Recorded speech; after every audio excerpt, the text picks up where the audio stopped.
and now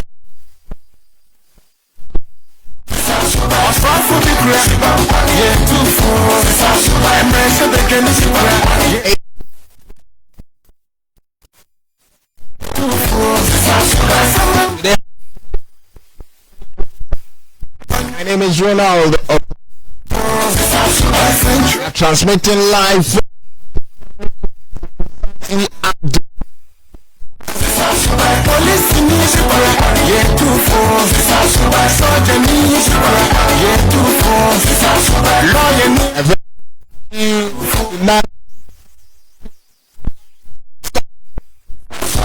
We start.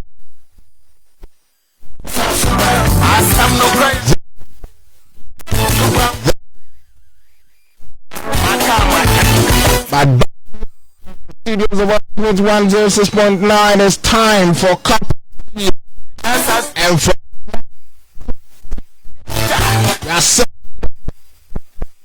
every change your attitude to Ghana needs.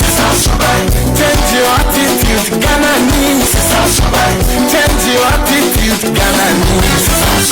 Yes, you want to be and your crowd. Yes, you want money and your crowd. Yes, you want to be and your crowd. Yes, you want money. Don't put your money. Yes,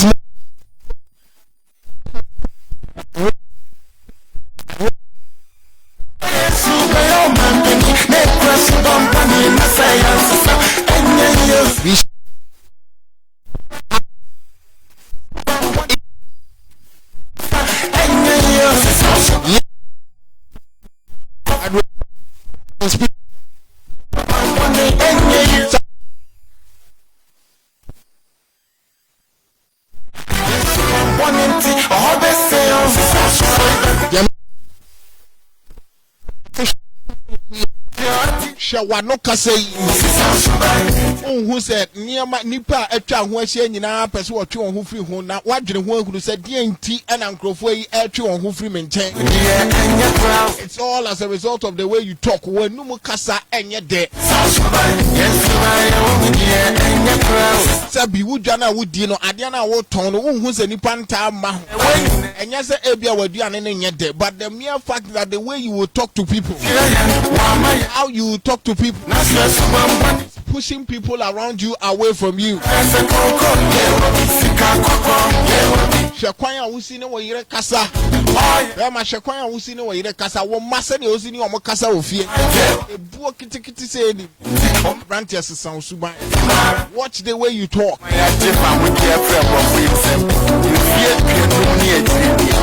Obapa oho ofepa nanso so obema bia ba na okọ. It's as a result of the way you talk. There's no respect and dignity.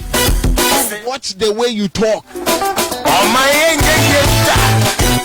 Change your attitude. One attitude you must put a stop to.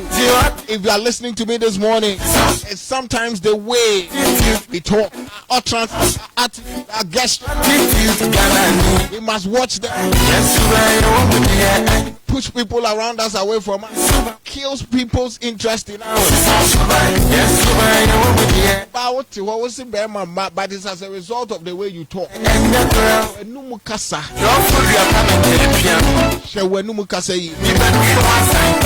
Sometimes you may look good outside. The way you talk tell a lot of people how you are and the kind of person you are.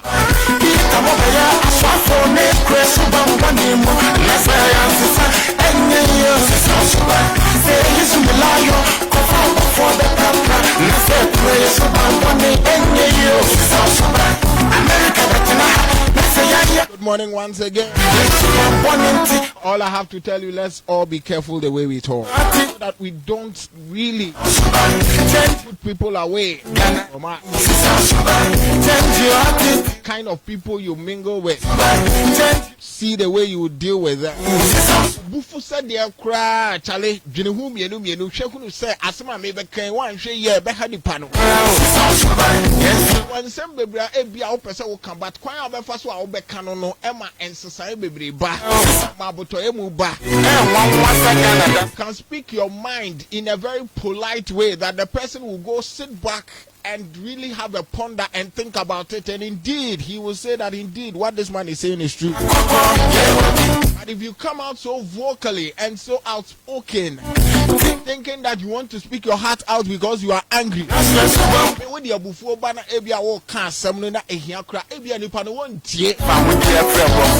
so let's measure the way we talk, measure our temperament, let's manage it. That kind of attitude, let's put a stop to it. Yes, and yes, you can put a stop to it. If you regulate and talk about things and deal with it, it's going to happen. Good morning once again. Welcome to Ultimate 106.9. Cup of tea this morning is proudly brought to you by Goldfinger Restaurant here in Kumasi in Shiayeso, behind the Despite building. That's where we are located.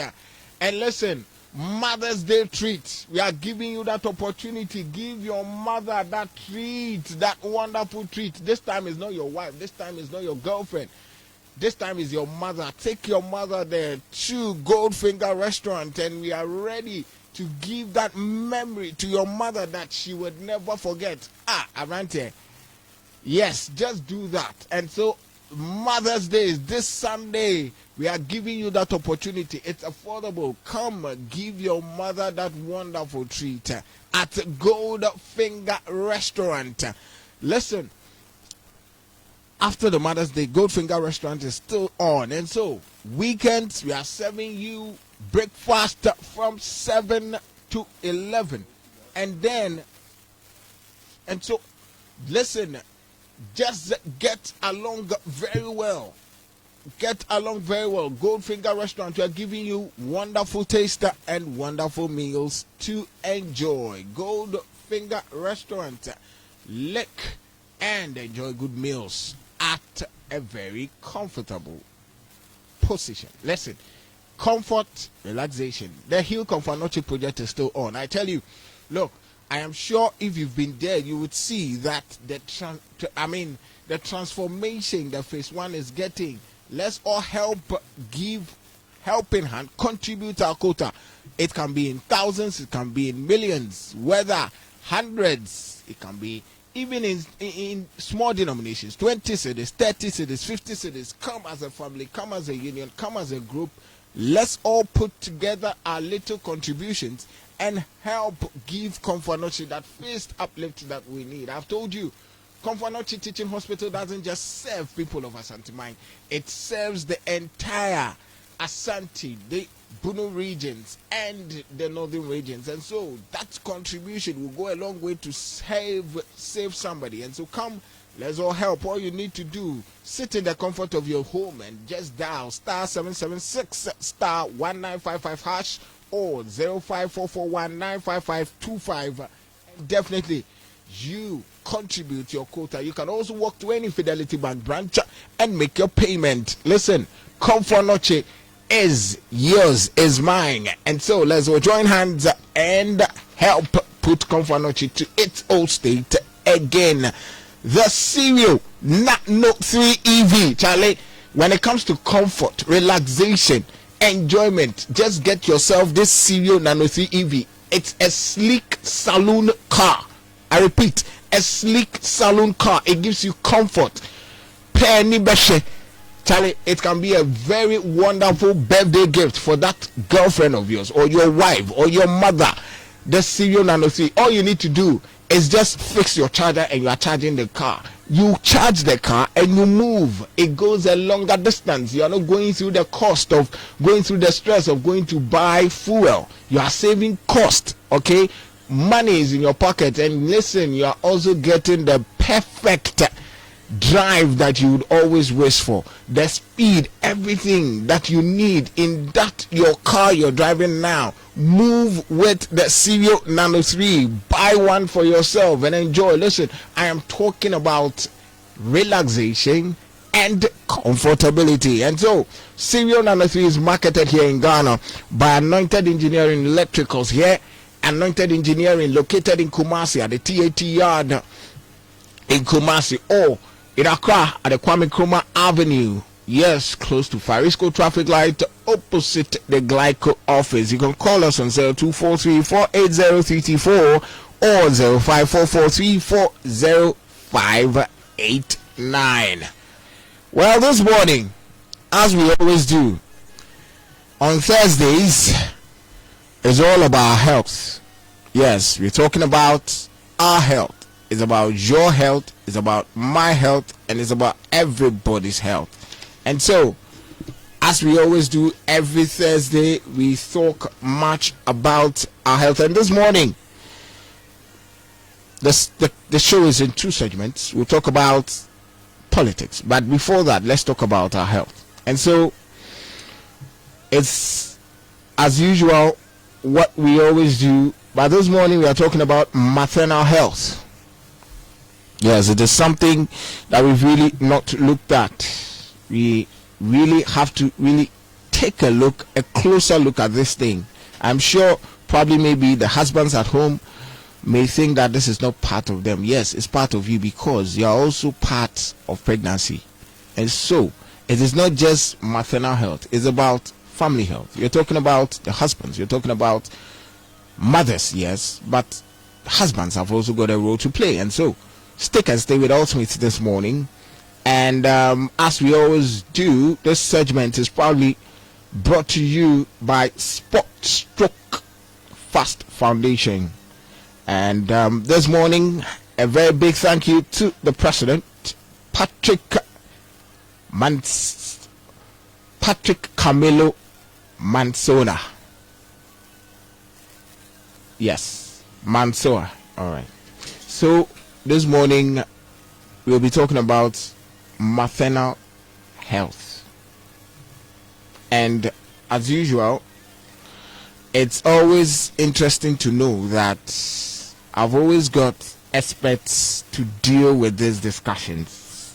And so this morning I've got with me Dr. Pearl Edu Nyako, a psychiatric specialist from the Komfo Teaching Hospital, and Mr. Jonathan Ejay, Deputy Director of Nursing at the Department of Psychiatry, also at the Komfo Teaching Hospital. And this morning they'll be joining us as we delve into the discussions and all we need to know. So let me go welcome them. First, there's always ladies first, right? So yeah. Dr. Pearl. Hello. Yeah. How are you doing this morning? I'm good. And you? I'm fine. And hello to your listeners too. Yeah, thank you. It's Mother's Day. Yes, and before we zoom into our discussions, you know, when we talk about maternal health, we're talking about mothers. And so, is there anything you would have to say in just 1 minute talking about Sunday, what's happening, Mother's Day? Would you have anybody to wish Happy Mother's Day? Yeah, I'll give you that opportunity within just 30 seconds, 1 minute. Okay, great. So, I'll say again, happy birthday belated to my former Osofo Mami, Mami Grace Brity. And I'll say a big happy Mother's Day in advance to all the wonderful women in my life. There are so many. The list is endless. Yes, my own mom has gone to be with the Lord. It's been about a year, but she was an amazing woman, my role model, my confidant, my girlfriend. And then I also say happy Mother's Day in advance to one of the women who nurtured me and brought me up, Mrs. Jane Ofenyako. I really appreciate you. And all the other women who have contributed to who I've become. Yes, in one way or the other, my Sunday school teachers, my class teachers, All right. females. And then a happy Mother's Day to all the amazing women who want to make a difference in the lives of their family and society. All right. That's Dr. Pearl for us. Yes. Yes. Giving a shout out. Now, Yes. let me go straight to Mr. Jonathan. Good morning, sir. Good morning. I hope all is well. Yeah, and I think I'll also give you the opportunity. Yes, because mothers play a key role as wives, as mothers, as sisters. And so I'm sure this morning you would have, in just 1 minute, somebody to wish or tell that, in fact, if not for her, yes, I wouldn't have been here. So your happy Mother's Day wish. Then we zoom into our discussions this morning. Thank you. And first of all, give thanks to my wife, yes, Charlotte Ajay. Wow, I'm saying that I love you. that's And wonderful. God bless you, because without you, I would not have been where I am today. Thank you very much. I also thank my thanks goes to my sisters, my elder sisters, who have also helped me, and all the women in my life. My nurse manager at the Department of Psychiatry, Ms. Theodola Kuka, and all my in charges at the psychiatry unit, and all the female at the psychiatry unit. I'm saying I thank them and I love them all. Amen. Let me start with you. It's like most women go through a lot, okay, during pregnancy. As men, probably maybe we can't really tell, but they themselves will give a clearer picture. And so the idea of, I feel like eating this, I feel like, and the kind of, sometimes the men, the attitude the women put up tries to frustrate the men sometimes. It's like we don't really know what is really happening, but as to whatever they are going through, they themselves can really tell as to what really is affecting them. But what is it all about when it comes to maternal, as to why you want to celebrate this whole mothers when it comes to pregnancy and with maternal health? What is it all about? The maternal health awareness and mothers and everything about it. Okay, thank you very much. You know that women, they give birth to human being, Yes. and during this period, there are a lot of changes that go through, and therefore women are prone to, mental conditions like depression, anxiety, because during that period there are a lot of hormonal changes that goes on there, and even during delivery, there are also some challenges that goes on during delivery, and even after the delivery, we normally call that period in psychiatry as a postpartum period. And normally during that period, because of the stress and the anxiety that these women go through, they normally have problem with mental conditions. And some of them too, even during the pregnancy, I quite remember some time ago, a certain woman came to Konfo to deliver, and the husband, because the woman has delivered female, a lot of female, all the children are female. Because of that, the husband has told her that he should give birth to a male. If you give birth to a female, you should come to the house. Yes. And after the delivery, the woman was weeping. I asked the woman why. The woman said, because my husband has told me that if I give birth to a female child, I shouldn't I shouldn't come home. Wow. And because of that, the woman was weeping. So we have to step in and counsel the woman. And even the man came there, and we also talked to the man. Right? It was the woman who determined the sex of the child. Rather, it is the man. But through that intervention, everything was okay. So the woman was able to go home. Dr. Pearl, Yes. it's like when we talk about mental health, most people think it's only of mother's physical well-being. That is, oh, yeah, she's doing well. The physical well-being, that's what we see with a woman. That is what we may term as, the layman may term as the well-being of or good matter, or the woman is in a good condition. But I'm sure it includes a lot of things. So can you broaden our minds on what other aspects we can look at for when we talk about having a good condition with mothers? Good. Yes. So we're looking at mental well-being, and My Voice Matters as the theme for this year's Mental Health Awareness Month, which is May. So May goes purple. May is a purple month. Since last year, when we started celebrating Purple Month, we're going to continue as a country to do that every year. And this year, the theme is Mental Well-Being, My Voice Matters. And Mother's Day is coming up on Sunday. So for this entire week, we are creating awareness about the mental well-being of mothers, so maternal mental health.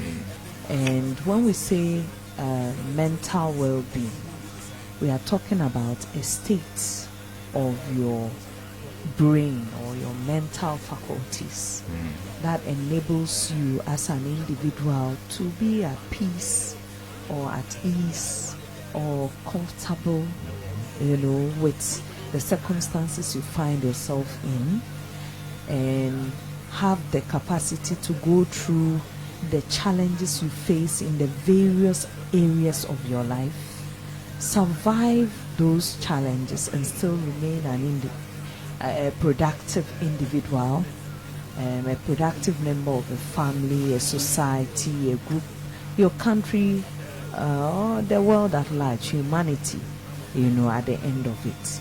So when we say mental well-being, we are not talking about just the absence of mental illness.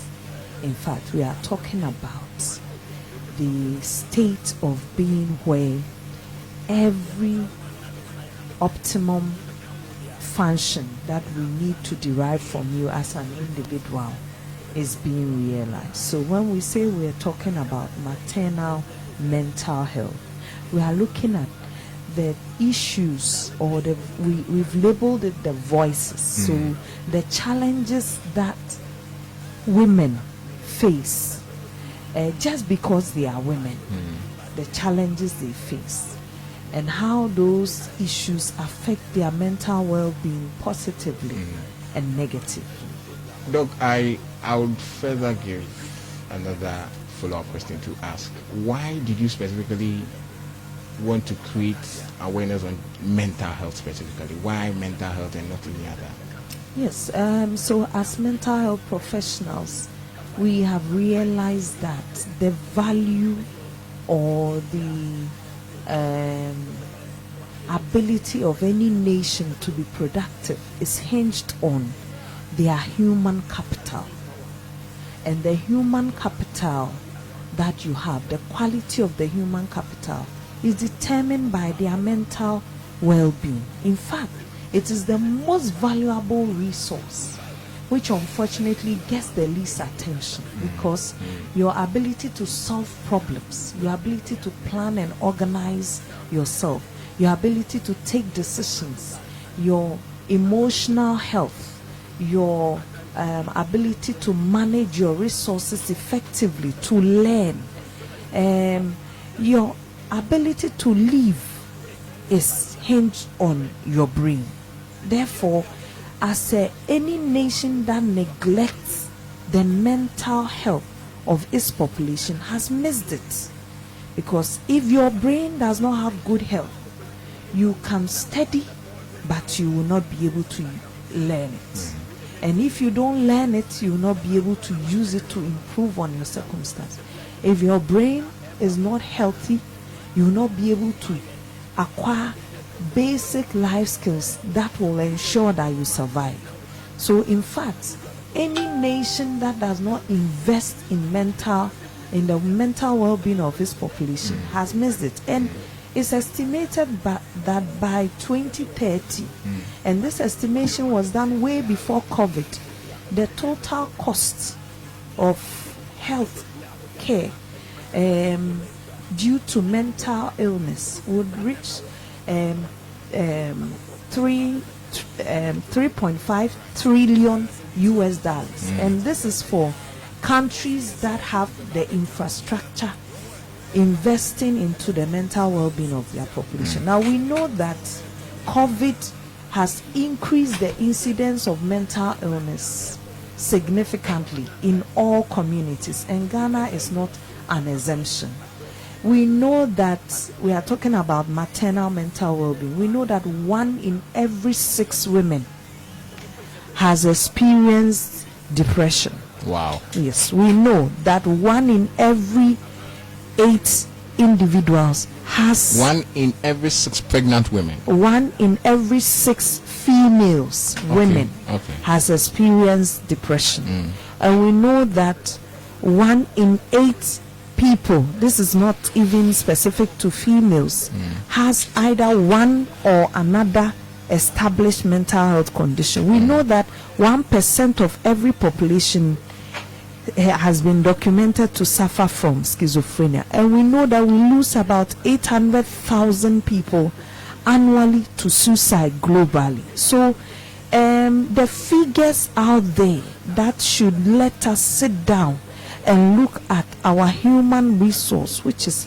mental well-being, are so glaring that we cannot continue to act, excuse me to say, like the ostrich and put our head with our brain in the ground and assume everything is all right. So as we head towards dealing with Mother's Day, we need to make the voice of females and mothers come out. We need to draw individuals and the society and all stakeholders' attention to the issues that affect the mental well-being of females and women, so that we can look at what should we be doing differently so that we can ensure the mental well-being of women. Don't forget that a very important person in our history said that if you educate a woman, you educate a whole nation. And this is because the human capital of women is what takes care of the home, is what nurtures the brain of both the male and the female child, who later become women and men, who later take decisions that affects our lives. So I think that it is misplaced that we do not emphasize on what we should be doing to promote a mental well-being. Yes. But coming to you, Mr. Jonathan, I just want to find out from you, because you are on the field dealing with most of the times the pregnant women themselves, and so in your own view, when do you think these things start among pregnant women? Is it when immediately they start having the symptoms of pregnancy, or when the child starts developing? When would you think that there are changes in the psyche of a woman, and what really results in these changes in the psyche of a woman?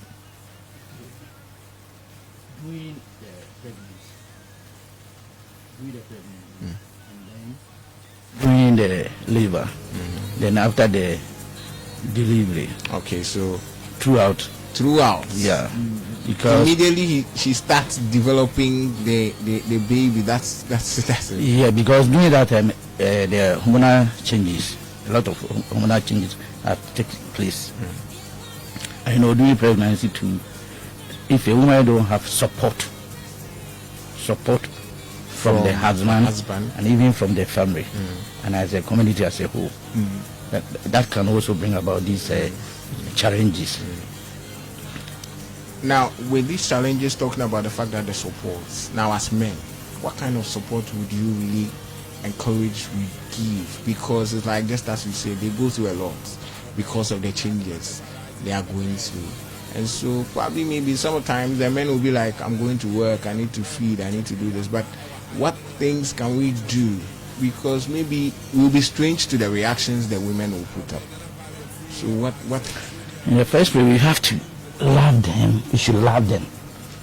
We should love our wives. We should understand them. And then we should listen to them. Now, whatever complaint they do, we should listen to them. And if they are to go to, let's say, antenatal, we should already help them. We should go with them. Yeah, we should go with them. Maybe I'll be busy at work. So how do I go about that? I mean, I want us to, like, we are men. So go with them. Yeah, we should go with them. And we should provide everything. We should provide them with everything. Some of the men too, when the woman starts the pregnancy, they start to, some of them will even don't want to accept the pregnancy. And for a woman who has pregnant and the man refuse to accept the pregnancy, then the woman will always go into stress. Because after the delivery, the child will ask for the father of the father, and if there is no father, it's going to be a problem. And also financially, during pregnancy too, if the women are not supported financially, it can also bring about all these problems. But realistically, sometimes the men too don't have the means. Or Dr. Paul. So this is why we are letting the voices come out, and we need our men to understand that the woman who is pregnant is experiencing several factors which contribute not only to her mental well-being alone, but to the mental well-being of the unborn child. And these factors include biological factors, psychological factors, social and cultural factors. The biological ones are the hormones that her brain has to get the body to produce in exponential proportions in order to support the pregnancy. These hormones do not only affect her brain, her emotions, her memory, her tastes, her desires. It affects her entire body. The whole body begins to change. In order to support the new human being formed. Not just the physical development of that baby, but also the mental foundation of that human being who is coming into the world. Now, if these factors, which are biological, the woman has no control over, then now let me ask our men, why should you abandon your wife who is together with you bringing children into the world that you also want? Why should you leave the responsibility to her alone? So because the changes she's experiencing is affecting her emotion, her understanding of her environment. In fact, sometimes you even lose the desire for the things that you, the mother, used to enjoy before the pregnancy came. And all these things contribute to your mental well-being. We haven't even talked about the physiological changes that happen. Your nose gets big, you develop acne, some women become bloated, they are vomiting. I am virtually incapacitated throughout the entire 9 months of my pregnancy. Yes, I have to be put on bed rest. And in the first trimester, you become very anxious, not because you do not have resilience, but because the hormones that are increasing to support the child have those effects on your brain. So you become afraid as a mother, and that's why in the first trimester, a lot of women develop anxiety, depression, eating disorders, sleep disturbances, and a whole lot of physiological problems. In the third trimester, the fear that you can lose your life during childbirth, the fear that you might not be able to nurture this child well, puts a lot of women into a state of anxiety and fear. And so a lot of women in the third trimester also develop depression, anxiety amidst the eating disorders and feeding disorders. PICA, You've heard of women who crave for the mud undercar ties. These are all because of the impact of the hormones that you need to be in place for the child to develop. Then after delivering, we know that the hormones that come into place to support breastfeeding for the child who needs to develop its brain also alters the woman. And the estrogen which supported the pregnancy has to decrease. And these hormonal changes, together with the social factors, the psychological factors, which Mr. J mentioned, like if the pregnancy was not well timed, if the spouse now rejects the woman, she feels like, why did I even venture because into this? What you just said, it will kill the woman. Why did I even venture into this engagement? If it was going to be just me, if I knew that this is how it was, and nobody can predict how their pregnancy will be. And if even you have 5 children, each child has a different genetic composition, so each pregnancy is different. There are women who, after giving birth, during childbirth, the impact of the labor on their nerves have left them disabled. They can't walk anymore. Some develop eclampsia and they have seizures. Some actually die because of that. And you hear all these, and these contribute to the psychological effects on your mental health during pregnancy. And financial difficulties. There are men who say, I'll give you money to go for antenatal. I don't have the money. Yes. So basically that was what I was saying. Then you should say that if you don't have money, you should not have children. You should not engage in sexual activity, because even the woman and the best obstetrician cannot predict when the pregnancy will occur. So then you should abstain from intercourse.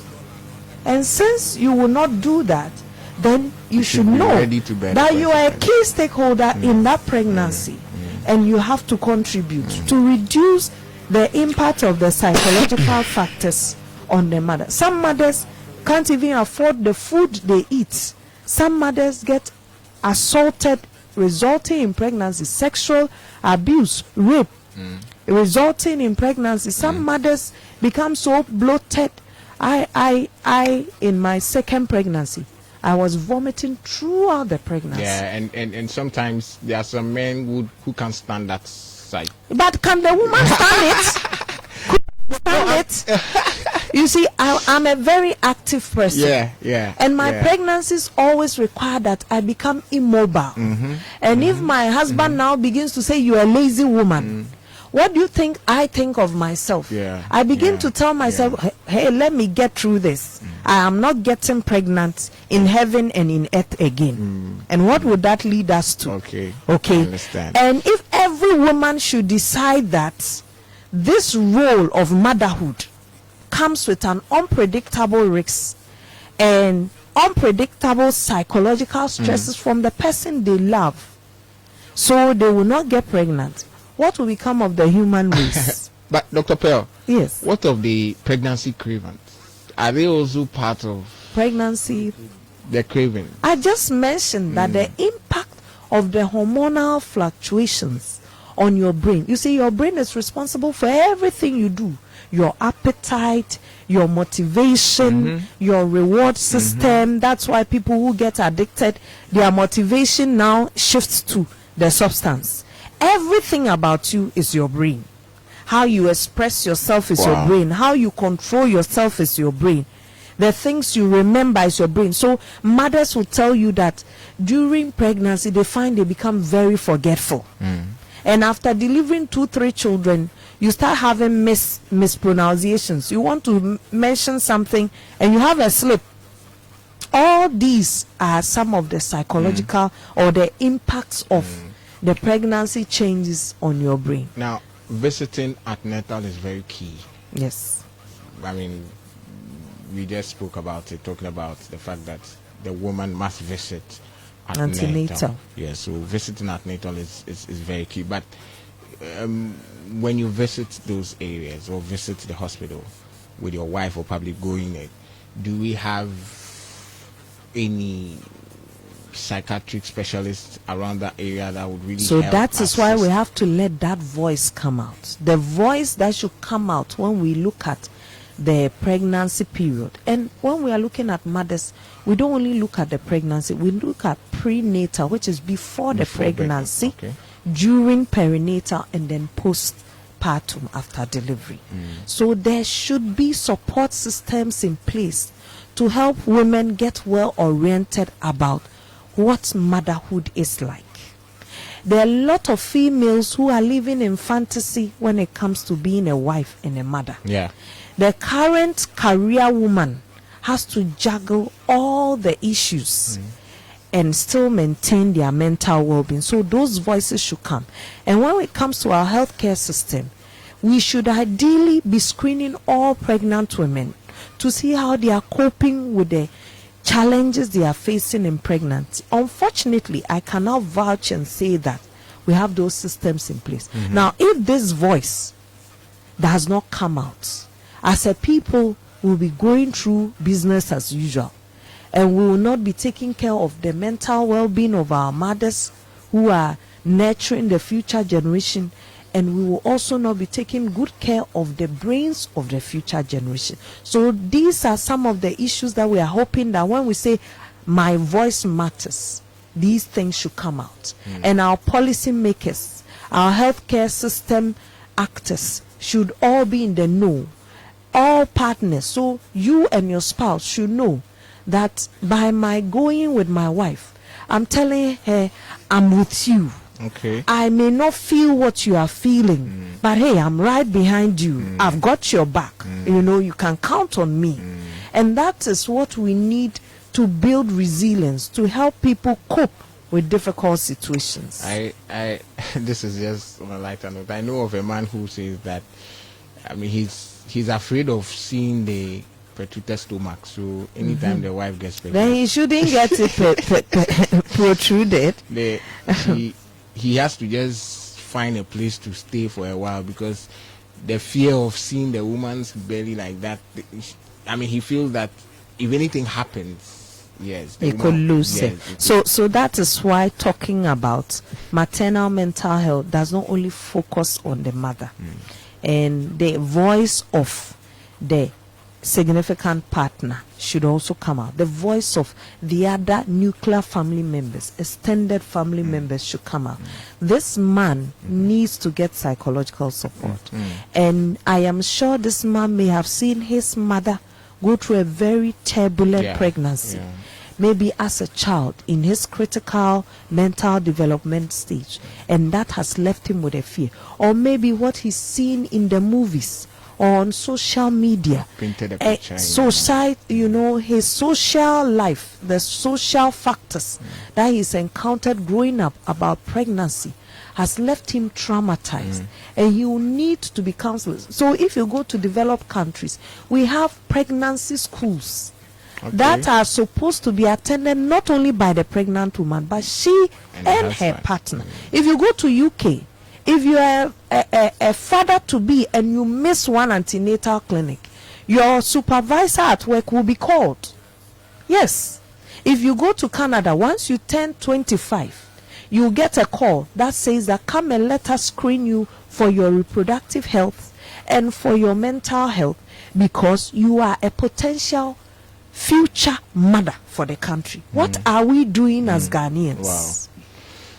You know, when we talk about human papilloma virus affecting females and we are coming up with vaccines, we have not talked about pre-reproductive or reproductive health screening for females. So this week we have in some places talked about female mental health, which should also be looked at.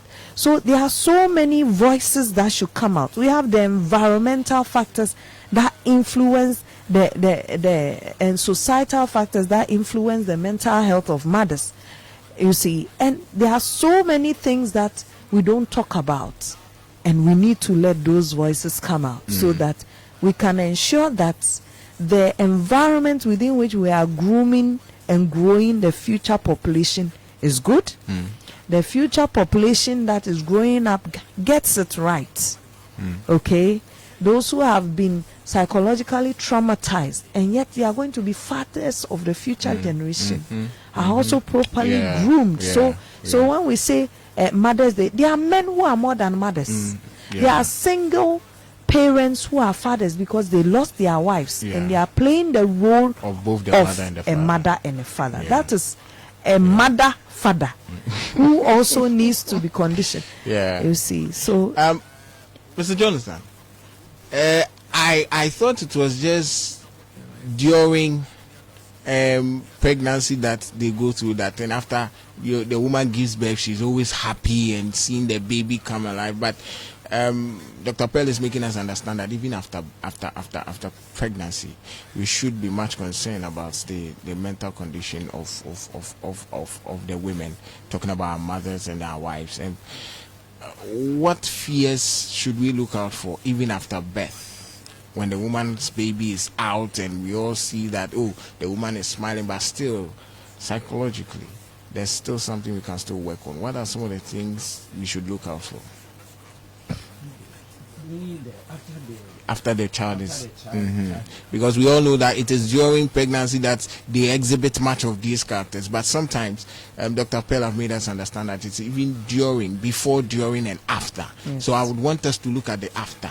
What are some of the things that a woman may depict so that you clearly see that, no, my wife, I have to really be close with her and yes, immediately after some of the women develop something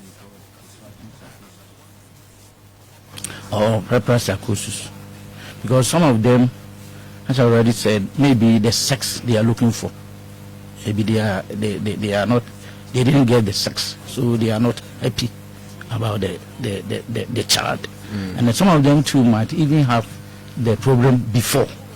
They even have this postpartum problem before.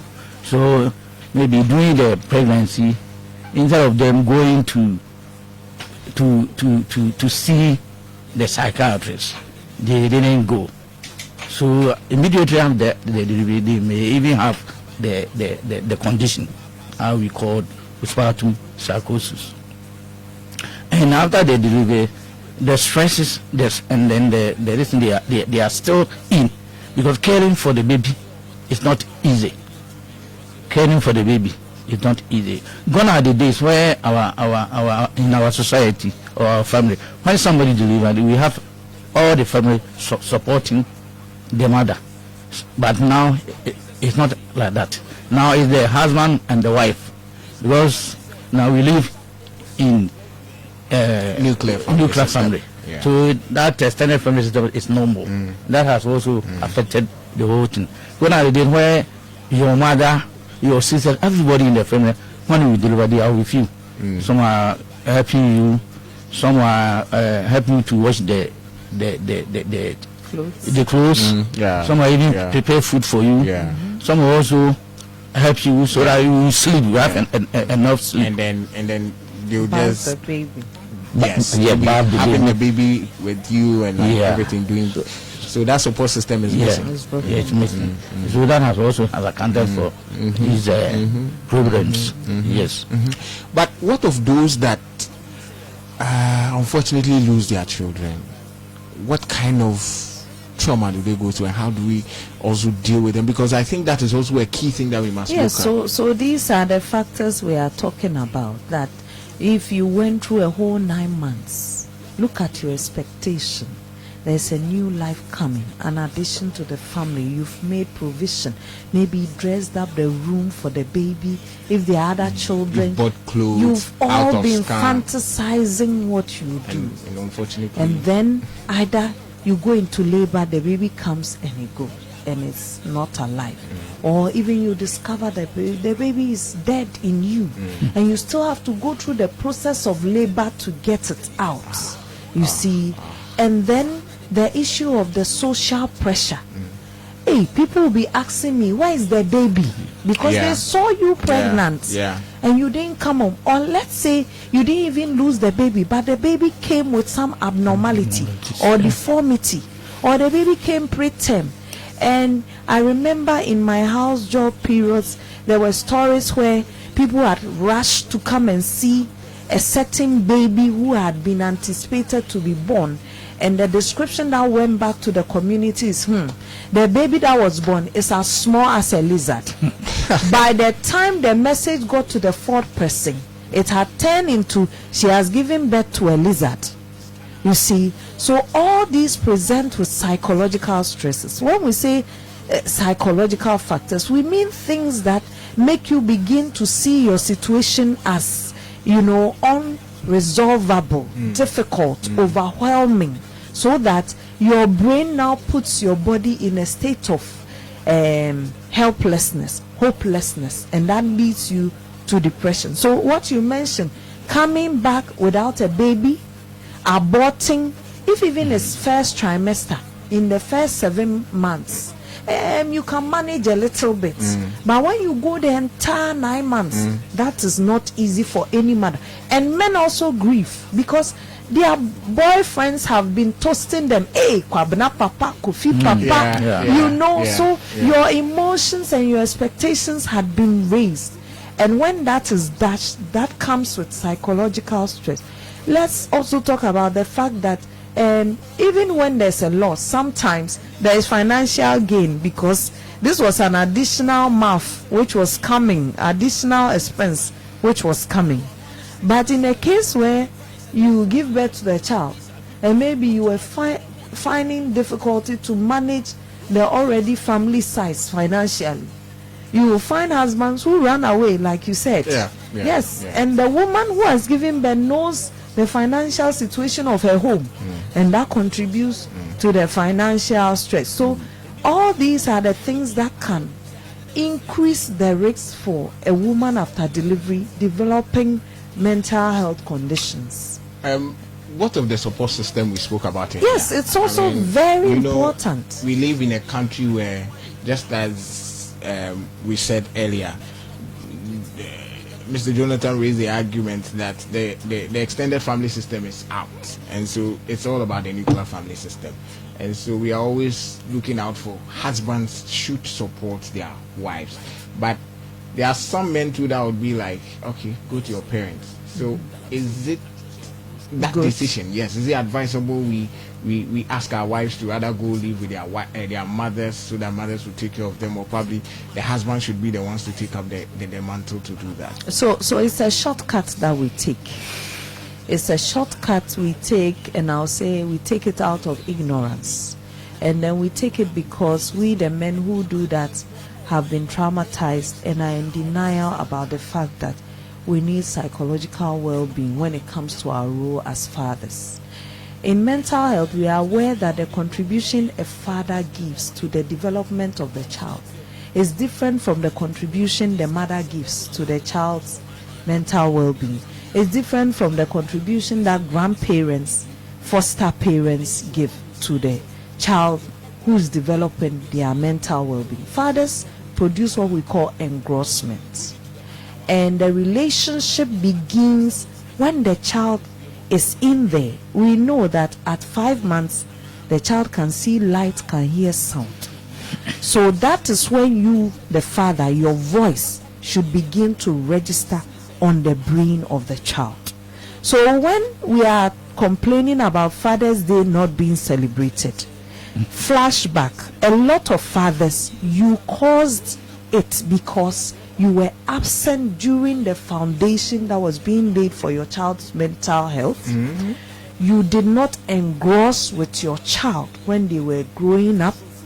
You shipped them off to grandma and grandpa. There are children who grow up and they call their father Bra Kofi and their mother Sister Amma, because they did not form the attachment that the mother should form with the child and the father should form with the child. But Dr. Pearl, sometimes probably that's the name the mother is giving to the man, and so the child growing up sees that, oh, my mother calls my father.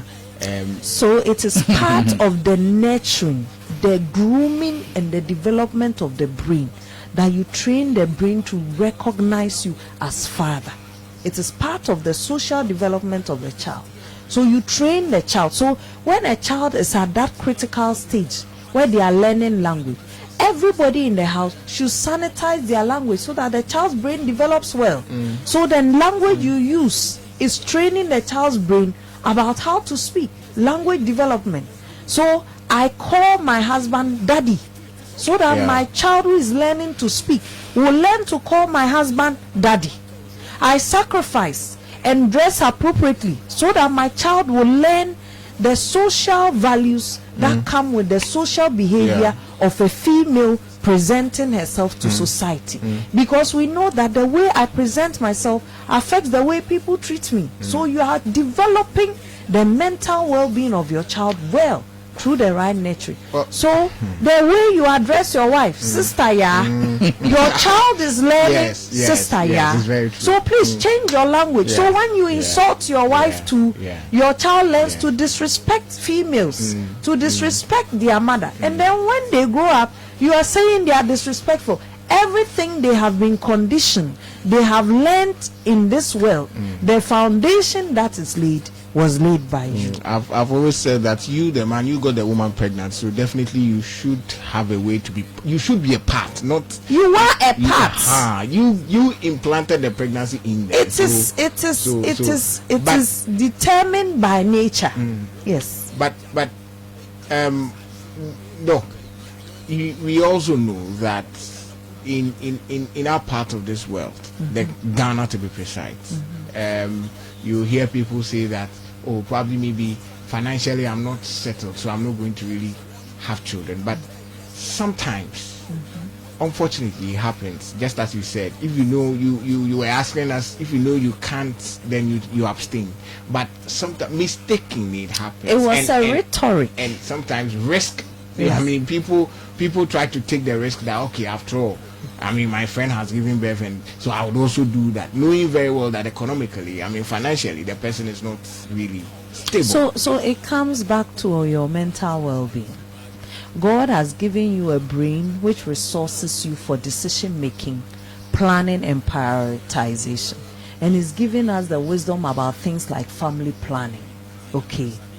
It is better to enjoy your family life than to run away from a place that should support your mental well-being by feeling like home. Sometimes the woman will also say, hey, I'm growing 30, 35, and you still say that so what I'm saying is that as a couple, you need to have collective good mental health. As a couple, you need to take decisions. You need to have the mental well-being to help you plan your finances, plan your living circumstances, plan your children.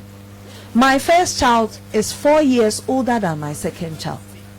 It's a decision you can take, and that decision comes with a responsibility, which you should own up with. And these are all products of good mental well-being. Probably 4 or 5 years. You see, all these are products of good mental well-being. Your ability to take effective and efficient decisions. Yes, mishaps happen. When they happen, your mental health should help you deal with the difficulty that has come and go through it unscarred. I know doctors who have had their first child and their second child about 6 to 9 months apart.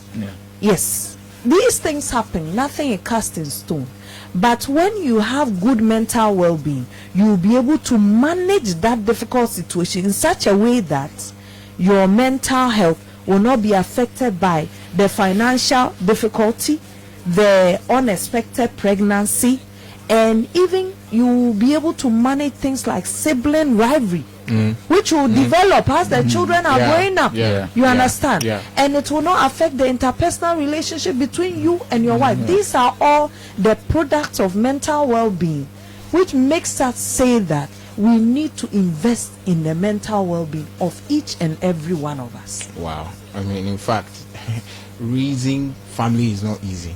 With everything we are saying here, it needs a sitting down to really sit and talk, and just don't really take anything up and just do it. But okay, what of our working environment? Okay, sometimes the kind of job the woman is doing, and the kind of stress, or probably maybe your boss will take you through the kind of activities and what you do, can it also have any effect during that pregnancy period? Coming to you, Mr. Johnson. Yes, it can have effects when they're doing the pregnancy period, but it's very unfortunate that it's only after the woman has delivered, that we normally give them some days Off. Yes. some Yes. days Even off. during pregnancy, they still go. Yes, they yes. still go During to the work. family, they still go. But for me, it's not good. It's not good because at that time, that the woman even need to rest more during the pregnancy period. That the woman needs to rest more. But according to the labor laws, we don't give them any duty to rest. It's only after the delivery that we give them. Now, So with what doctor was saying, the changes that comes with people. There are people that may not even be able to report to work, but they'll be forced to come. yes, There are people that Yes. they are forced, their bosses will force them to come to work, and because the woman has nothing to do, she will just have to go through that kind of thing. And so, how then do we deal with this? I think the government setup. Talking about government setup, when you are sick, you are entitled to go to see your doctor, and they produce a SUT form. Yeah. But for the private employment, and that those employers, that one, I think the same thing happened there. The same thing happened there, because when you are sick, nobody would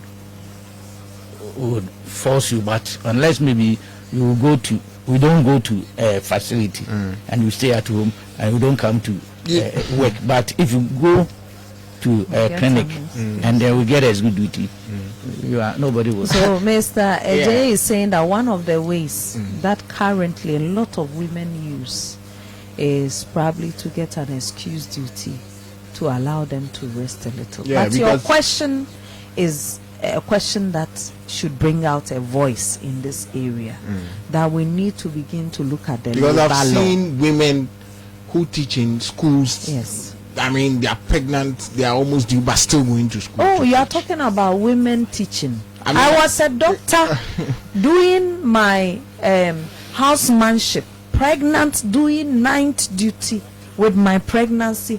I was going through what we call hyperemesis gravidarum. I was vomiting left, right, attending to patients at the emergency with a difficult pregnancy. So that was why I was saying that your question brings out a voice at the level of policy, labor, and governance. So we need to begin to look at our labor laws. I know that there's supposed to be something in there that says that pregnant women should do half day. And sometimes if you do get a doctor, again, let me say that we abuse some of these things. And that makes our supervisors need to put in extra measures.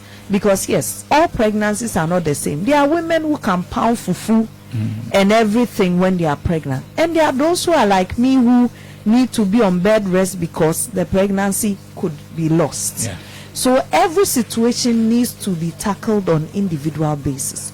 But I think we need to be looking at the fact that that relief is not only for the mother, but it's also for the unborn child. Some children are born with a whole lot of deformities because their mothers were going through a lot of stress during pregnancy, especially in the first 3 months of pregnancy, when even the woman might not even know that she herself is pregnant. So we need to begin to look at some of these labor laws and see what can we do. In Sweden, there's a 1-year maternity leave, but like we said, that is after delivery. So we need to begin to conduct studies that can let us look at the African woman, the Ghanaian women. And I must comment, Ghanaian women are very resilient. Yeah. Even when they are dying, like all Ghanaians, you ask them at saying, you see. So even in my practice, I've learned that you meet a Ghanaian woman who is depressed, and they will play down on their symptoms because they know their husbands need them, their children. There are women who refuse to be admitted for treatment because they say, who take care of my children? And you ask them, where is your husband? Of course, we know our extended family support system is breaking down, but it means that our chiefs, our family heads, our bushiapenyi who are investing in funerals should begin to take another look at their family systems. You see, now everybody is sending their child to school. We said because of free SHS. It's a good thing. But it has also come with that gap where if I give birth, I may not get anybody to even come and assist me in the house. So work-life balance, which is what you were talking about for a career woman. And a lot of women like me who are career women, I've realized that Beijing cheated us. Yes, because if probably I didn't need to be going to work, I could have been at home, and the home environment in itself is a whole business. It involves financial prudence, sanitation, health, nutrition, everything should be managed in the home, which is part of the role that a mother plays. You mentioned Sweden as a country where women are given that free maternity leave 1 year, and paternity leave too. I'm told it's also 1 year. So in Ghana, the 3 months, 6 months we go. Is it enough? So at 3 months, let's look at the most important person here. Probably is the child. And if you go to any court and there's any issue, we say that the interest of the child is paramount. So let's assume that even the mother is old enough, so she doesn't matter. That 3-month-old child is not yet matured physiologically, physically. They are not even matured with the food they should be fed with. Their intestines are not matured enough to begin weaning. That's why we do exclusive 6 months breastfeeding. And that 6 months was based on the fact that we needed to reduce infant mortality. We needed to decrease the number of children who we lose to diarrhea, illness, rotavirus infections because of the feeding that is non-breast milk and hygiene issues. So if even for feeding the child we say 6 months, is it good and adequate that the mother who, when we come to mental health, the period that is delicate or postpartum, which we say is the most vulnerable period for a mother, is 1 year for mental health. So the mother's brain still sees her in a critical state at 1 year. Then you are now returning to normal. And that child, even at 6 months, we are saying that that child's ability to feed is now a little bit okay to bring in other foods. And then for the child's immune development, is at age 4 that a child has now developed the immune organs that can help that child defend itself if it faces infection. So I throw the question back to all our stakeholders listening. Why did we choose 3 months? And in whose interest was the 3 months taken?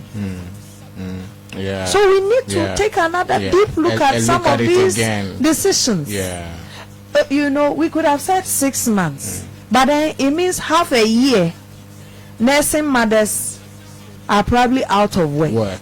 Is it possible that they could be doing some light jobs, could be working from home? Now we have internet available, which is possible. Or it could be part of our employee assistance program. Occupational mental health requires that for quality assurance, big corporate organizations should have a nursery. So that if you are saying I should come to work at 3 months, then the organization should have a nursery where I can come with maybe my caregiver. I can be at work, and we have seen that women's productivity goes up when you make that provision, because they are not at work worried about whether my nanny is feeding my child, whether my nanny is abusing my child. You see, they see what is going on. There's a very horrible statistics that a lot of female doctors, our children in their first year of life, are malnourished. Wow. Yes, because we also go back to work at 3 months. Unless I had a difficult pregnancy or a twin gestation, then I get an addition. So we also go back to work.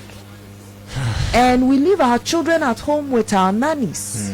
And then feeding babies require a lot of patience.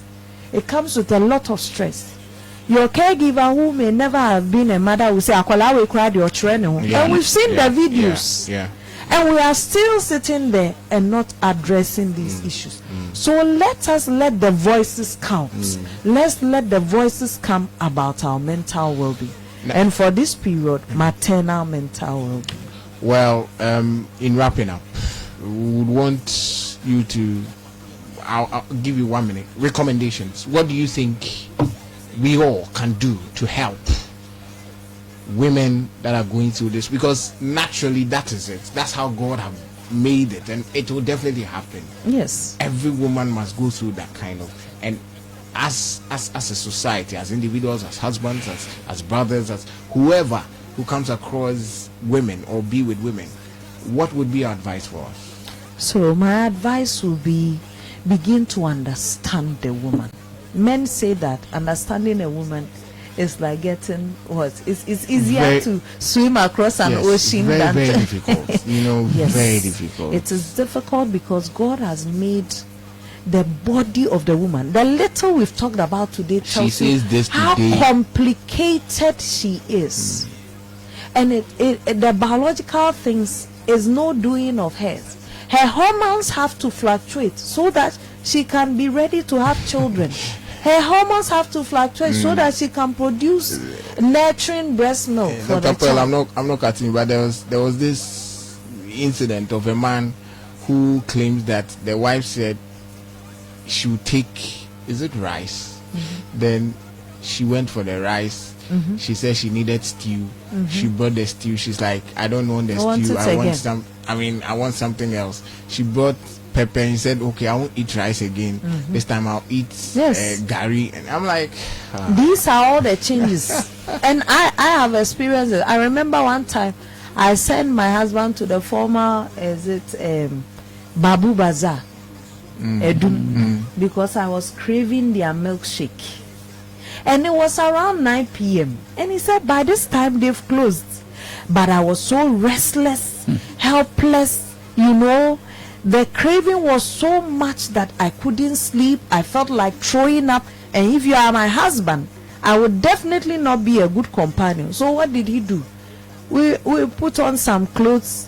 We got into the car. I'm lucky he had a car. So imagine my husband didn't have a car. And then we drove all the way. Fortunately, they were closing late. So I got my milkshake. And I was lucky that I still fell for it. But there's been instances where he would have gone and come, and I'll see it and I throw up.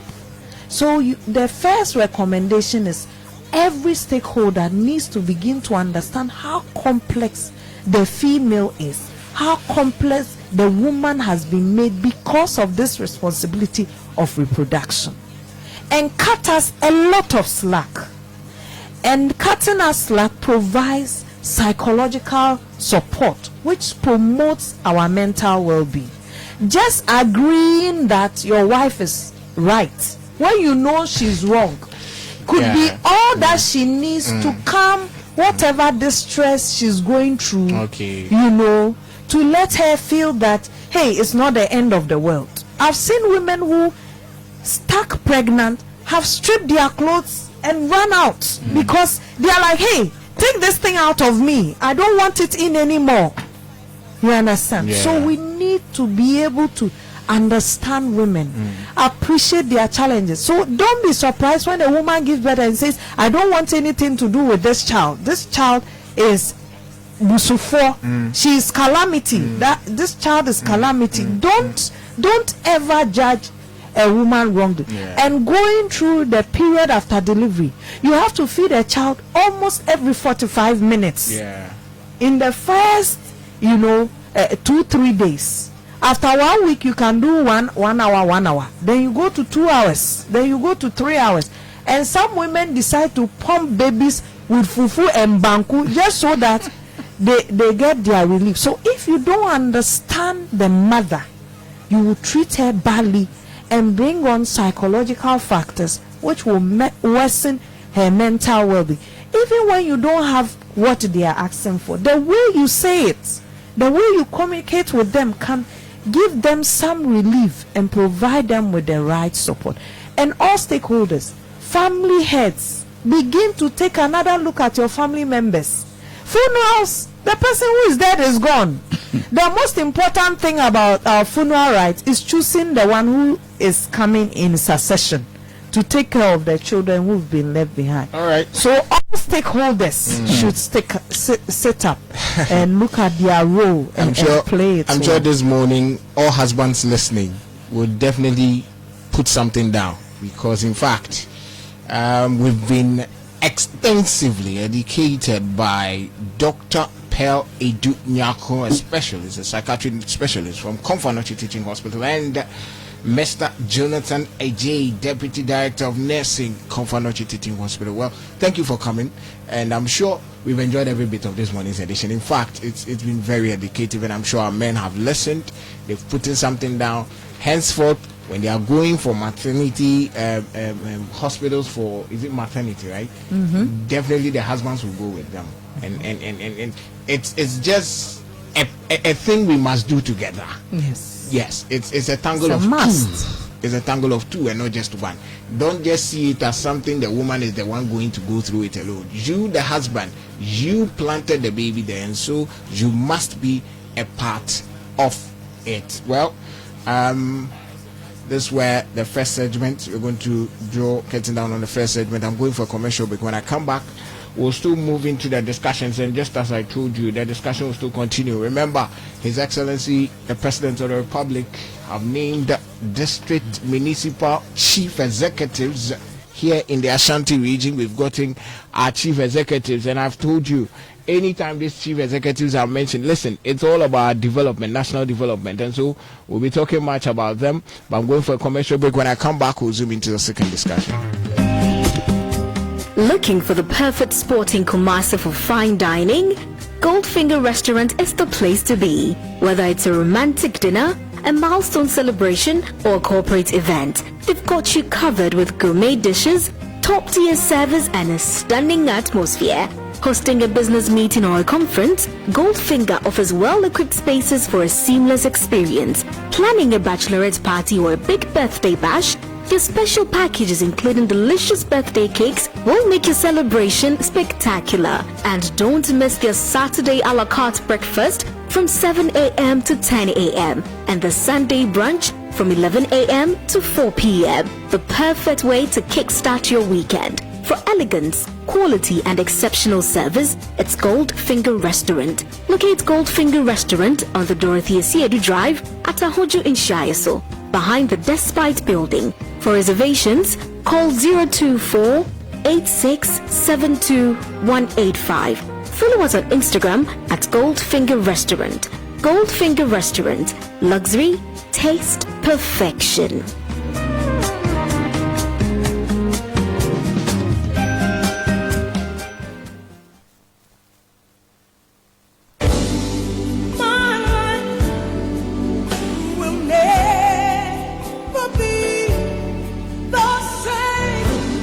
Want to know how to discover and live a better life in Christ? Then tune in to the Better Life broadcast on Ultimate 106.9 FM from 5 a.m. to 5:25 a.m. every Monday to Friday as God's servant, Pastor Oseo Afuakwa of Embassy of Life Chapel, formerly Faith House Charismatic Chapel International, takes you on an adventure into the good news of God's kingdom to know God better, live life better, and impact your world better. God richly bless you as you listen.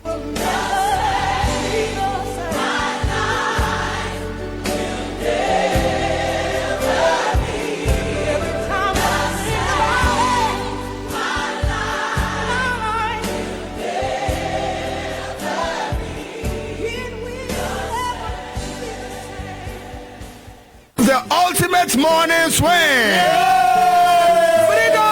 By popular request, we bring you the most hilarious radio show from Thursdays to Saturdays.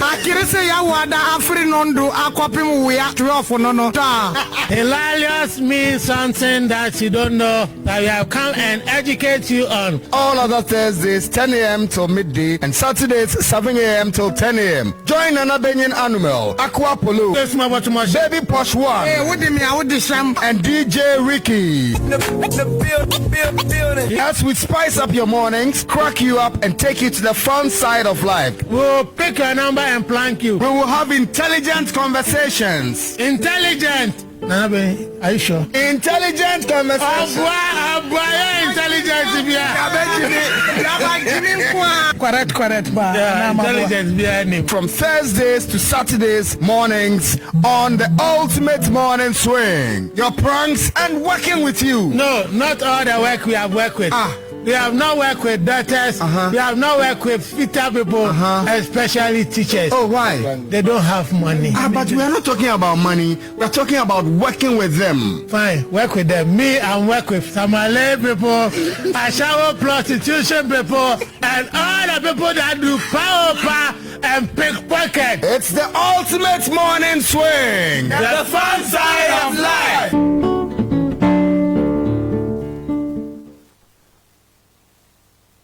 To the people of Ghana and the world observing our progress, let me say clearly, and we have kept them. Our facts want to be defined by decisive action, a commitment to transparency, and a relentless focus on laying the foundation for building the Ghana we want, a just, prosperous, and united Ghana. My fellow citizens, this has been a comprehensive of our actions in the first 120 days of my administration. We laid out a social contract with you with specific promises for this critical initial period. Tonight, I'm pleased to report to you that we have fulfilled these promises, from forming to taking decisive action to scrap burdensome taxes, initiating inquiries into past road, launching job creation programs, tackling illegal mining, reviving our environment, promoting the export sector, streamlining, supporting vulnerable, and the foundation for rebuilding Ghana and building the Ghana we want together is being and determination. These actions are not boxes on a list. They signify a fundamental shift in how government operates, with transparency, accountability, efficiency, and a profound sense of urgency for the well-being of every Ghanaian. Fellow citizens, I take my promises seriously, and my word is my bond. Although we've established a solid foundation in this 120 days, considerable on the journey to Ghana we all want together. Your trust is our most valued asset, and we'll continue to deserve that trust. And so I call upon every Ghanaian in every city, town, village, in every sector of our country, across every political divide, to join hands with us. Let us continue to work hard together, united by one purpose and a shared vision. I signed several bills into law, including the Electronic Transfer Levy E-Levy Repeal Bill 2025, the Emissions Levy Repeal Bill, and the Betting Tax. We have delivered on 3 of these 4 specific tax repeals as promised. The COVID levy has intricate linkages to the existing IMF program. As a value tax, we have agreed with our multilateral partners to include over VAT rationalization exercise that is scheduled for September this year. We've significantly exceeded our 120-day promises regarding over by other critical bills such as the Value Added Tax Amendment Bill, the Income Tax Amendment Bill, the removal on motor vehicles, the Public Financial Management Bill, the Growth and Sustainability Levy Act, the Earmarked Funds Capping and Realignment Bill, the Gold Board Bill, the Energy Sector Levy Bill, and the Petroleum Revenue Amendment Bill. This swift legislative action underscores our commitment to providing relief and creating. We reviewing taxes on industrial and agricultural imports. We committed to some vehicles and equipment imported for industrial and agricultural purposes within our first 90 days. My government has initiated the review process. The results of this comprehensive review will guide policy decisions and be incorporated into the 2025 mid-year budget review and subsequently the 2026 budget, ensuring that we support these vital sectors effectively.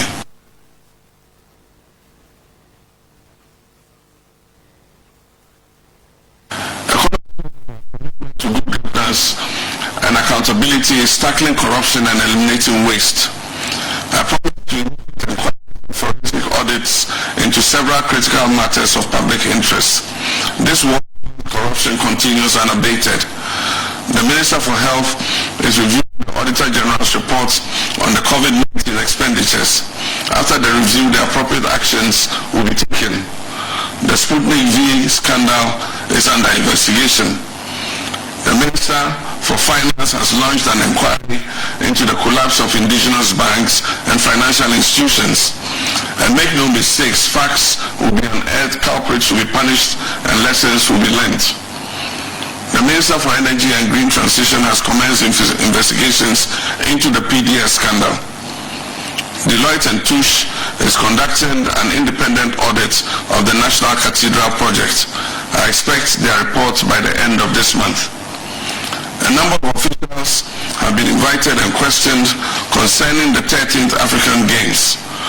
On April 30, 2025, the Attorney General filed 11 charges against the former National Signals Bureau Director General and others for various offenses. Charges were SkyTrain and the National Service Ghost Name scandal. The Office of the Presidential Advisor on Corruption will continue to receive complaints and reports regarding grants for onward transmission to the Attorney General, building on the success of the oral mechanism, which received over 2,000 in just a few weeks. As promised, my commitment to fighting corruption is not limited to recovery appointees. Our own appointees serve Ghanaians responsibly and are held to the highest standards of accountability.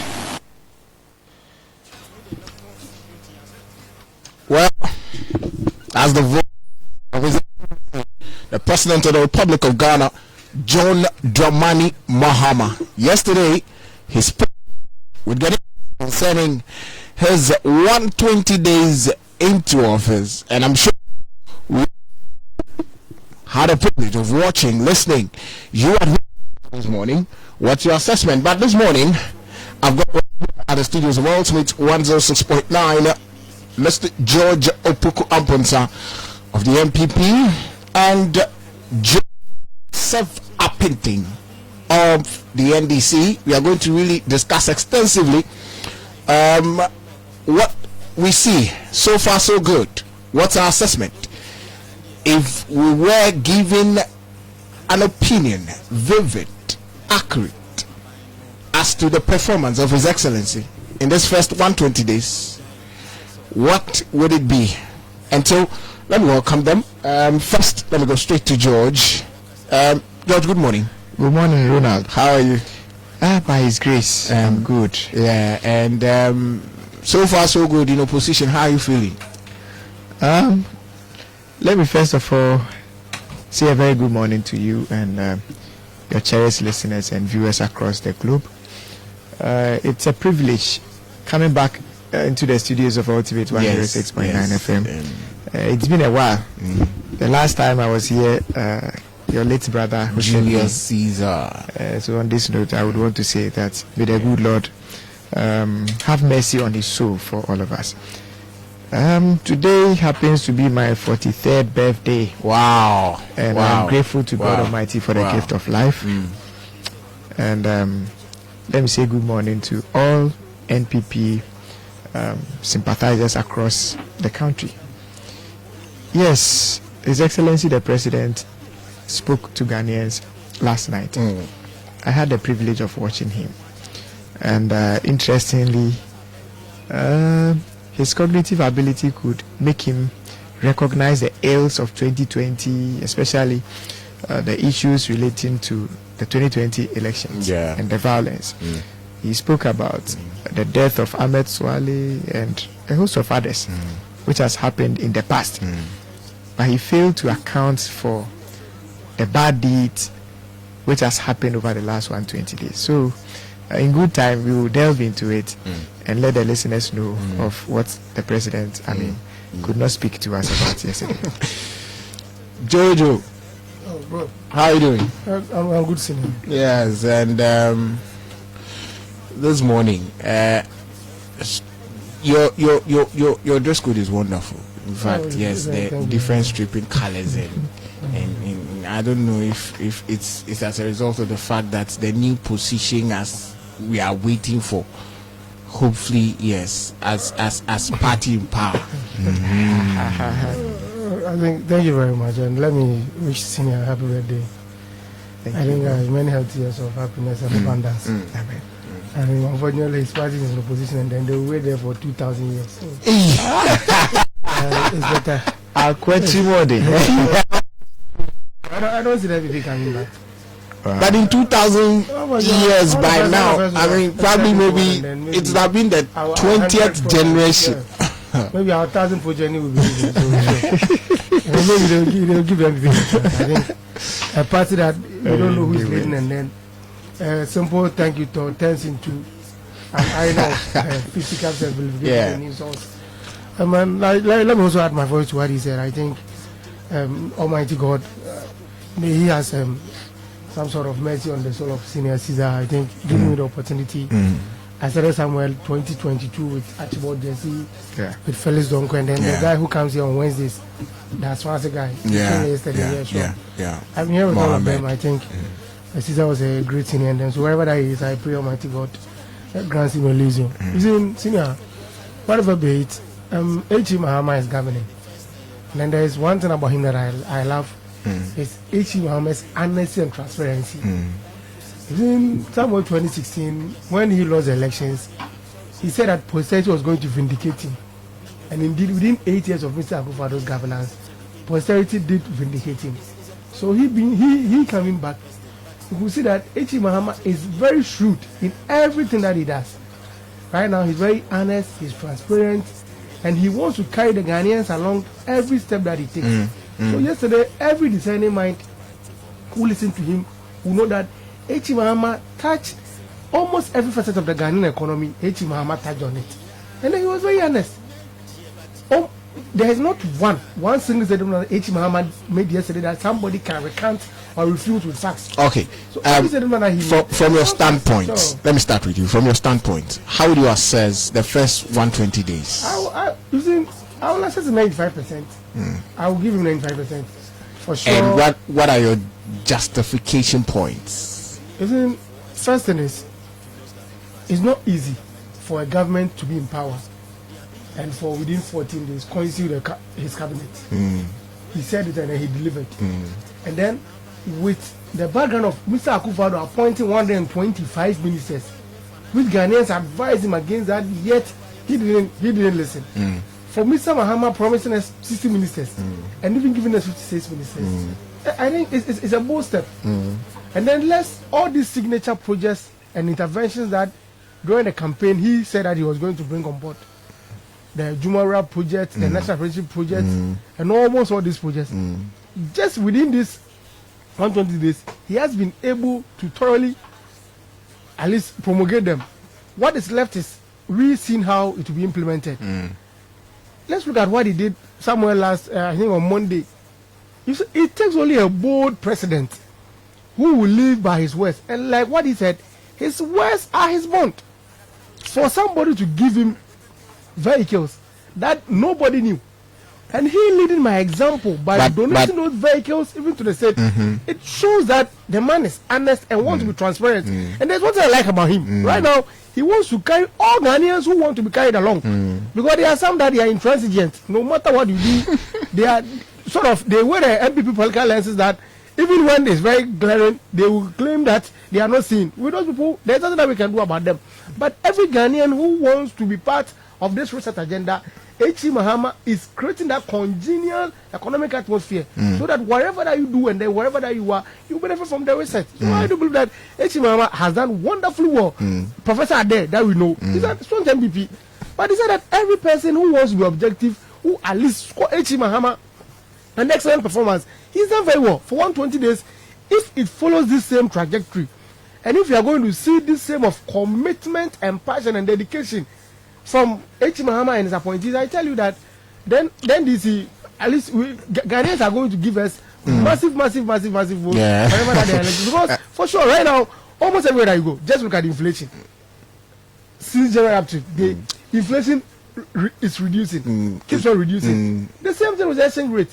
Somebody put the exchange rate hovering around 18 cedis to $1 and 27 cedis. But I'm sure you've heard that it's as a result of external factors, not necessarily government efforts that have really resulted in this. Those people, until they give us the basis, what are the external factors? You've seen my brother.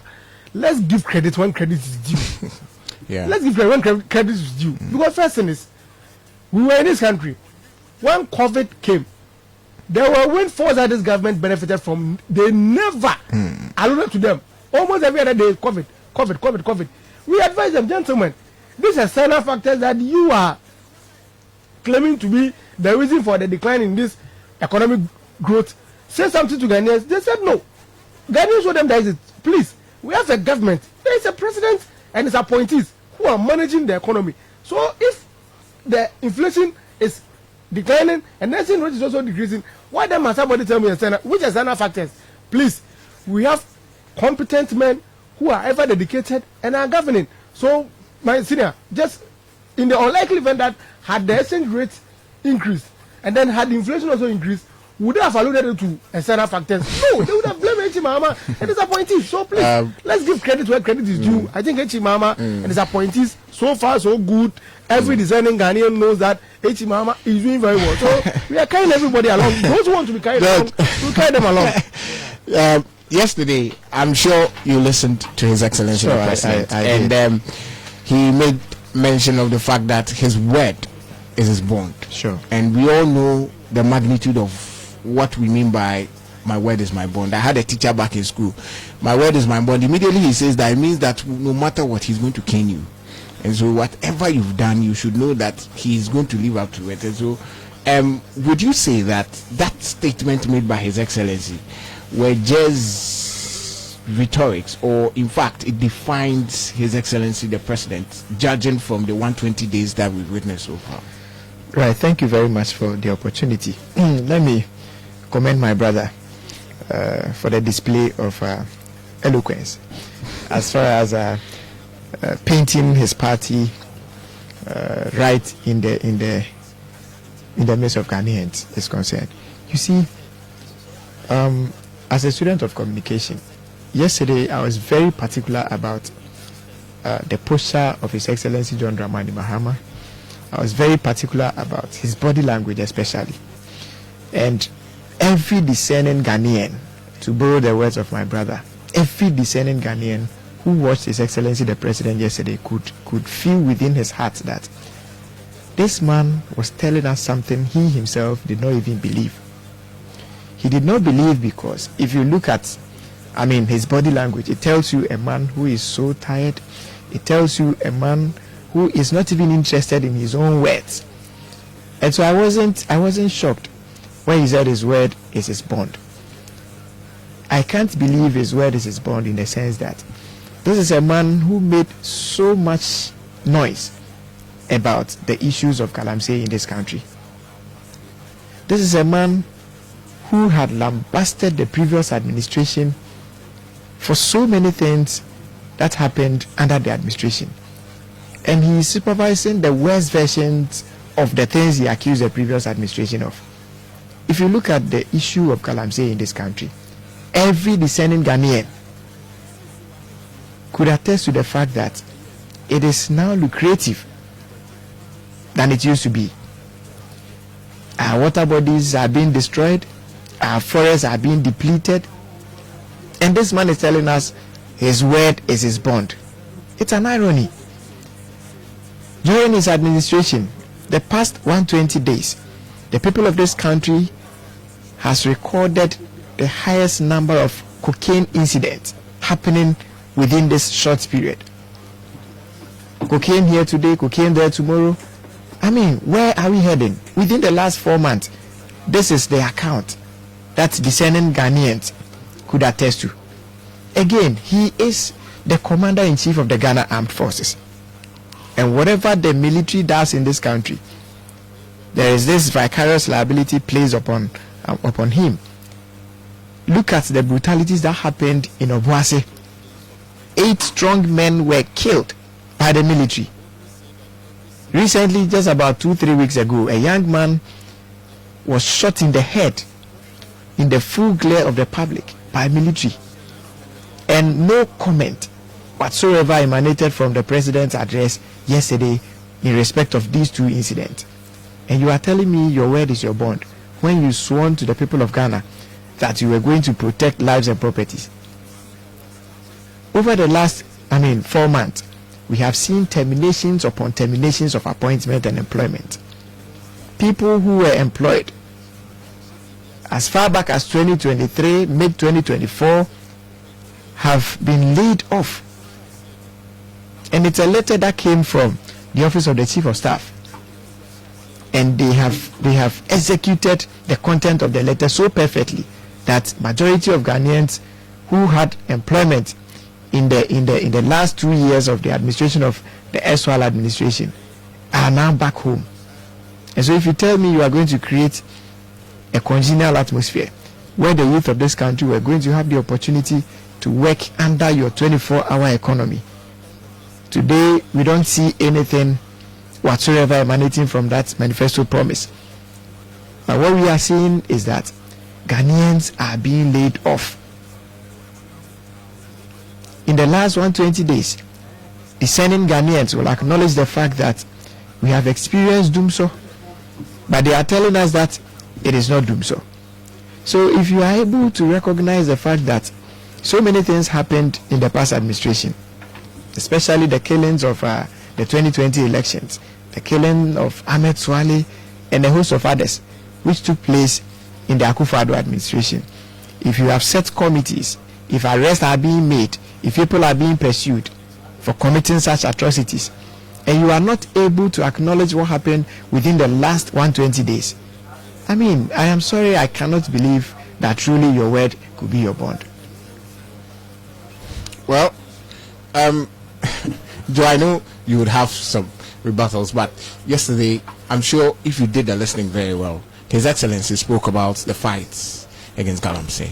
And there are lots of noise that have been made. Even George raised an issue concerning Galamsey right now, the fight against Galamsey. And I just want to find out from you, is the current approach in fighting Galamsey different from the previous administration, that's the MPP administration, as to how they deal with Galamsey? Because it is something that is really an albatross on the neck of Ghanaians. As a nation, it's something we need to fight it, but it's like it is engulfing us, it is chaining us. And so to really deal with it, do you think the NDC as a government really comes with something different that can really give us that confidence that indeed His Excellency John Dramani Mahama led NDC government can really deal with this diligently and effectively? Thank you, my brother. First of all, to whom much is given, much is expected. And then if you consider the overwhelming endorsement per the votes that H. Mahama garnered in the NDC, it means that Ghanaians no more accept lamentations. They right now want you to action. His concrete actions and pragmatic steps that will bring out tangible results that they need. So let's first of all look at the commitment of President Mahama in his 120 days as against that of Mr. Akufo-Addo for 8 years. One thing is, you can't pinpoint to any party functionary of the NDC who is a no Galamsey. But can same be said for the MPP? No. They had a regional chairman who was bold enough to go display huge ounces of gold, solid gold. When he had a television interview, as to the reasons why he was able to amount all this gold, we don't know. And there are instances of his company being implicated in issues of entry forest without permits. But the former minister for lands and forestry even had a banter with him. But remember, I mean, going into this, he was later exonerated. Exonerated by the clearing agent as usual. The chief clearing agent. You see, my brother, first thing is, let proper investigations be done.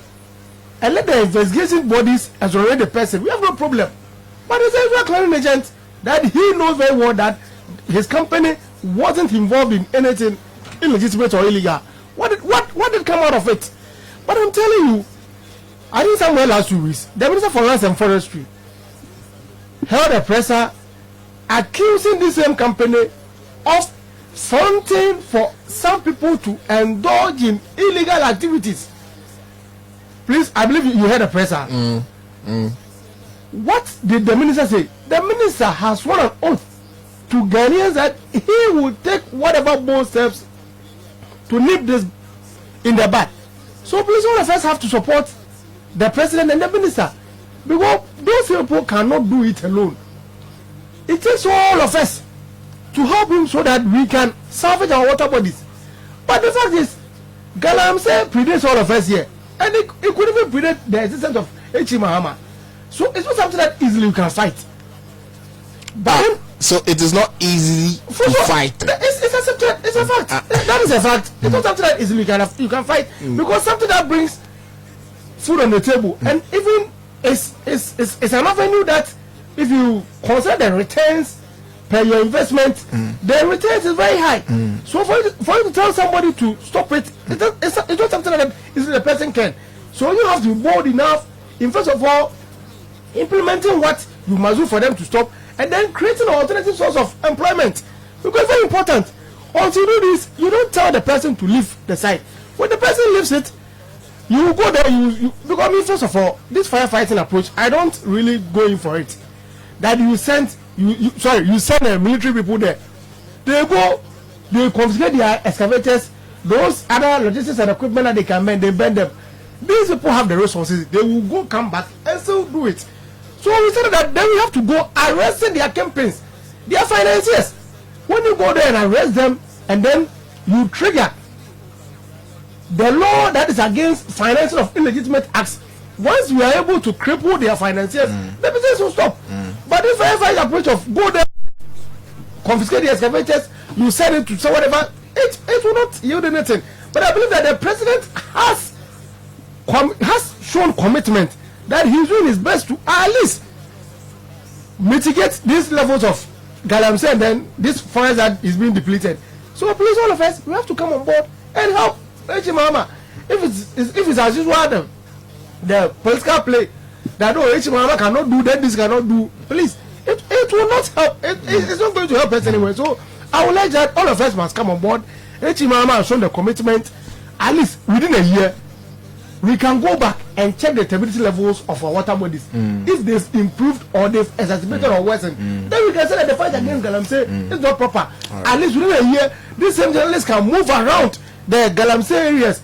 They can go and check if still the forests are being depleted, the lands are being degraded. Then we can say that the fight against Galamsey, we've not achieved anything. But for 120 days, I believe that every designing mind will tell me that they are not substantial enough for you to assess the fight against Galamsey. Though the president and the minister and his people have started doing something, let's wait within a year or even 6 months. We can really assess them and say that, oh, at least this step that H.E. Mahama and his minister have taken are yielding results in fighting against Galamsey or not. But for now, please, 120 days, I think you can't assess. Okay. You can't. It cannot be justification for you to assess the president. I'll be going to George, but I'll come back to you and want to find out from you specifically what indicators or metrics would you use to give John Mahama either very good, yes. So that assessment, I'll really come back to you. But John, let me find out from you, with the fight against Galamsey, he spoke about it yesterday, and then in fact, in your opinion, so far so good, 120 days, with everything that you see, do you see any positives? You see, I would want to borrow his word once again. To whom much is given, much is expected.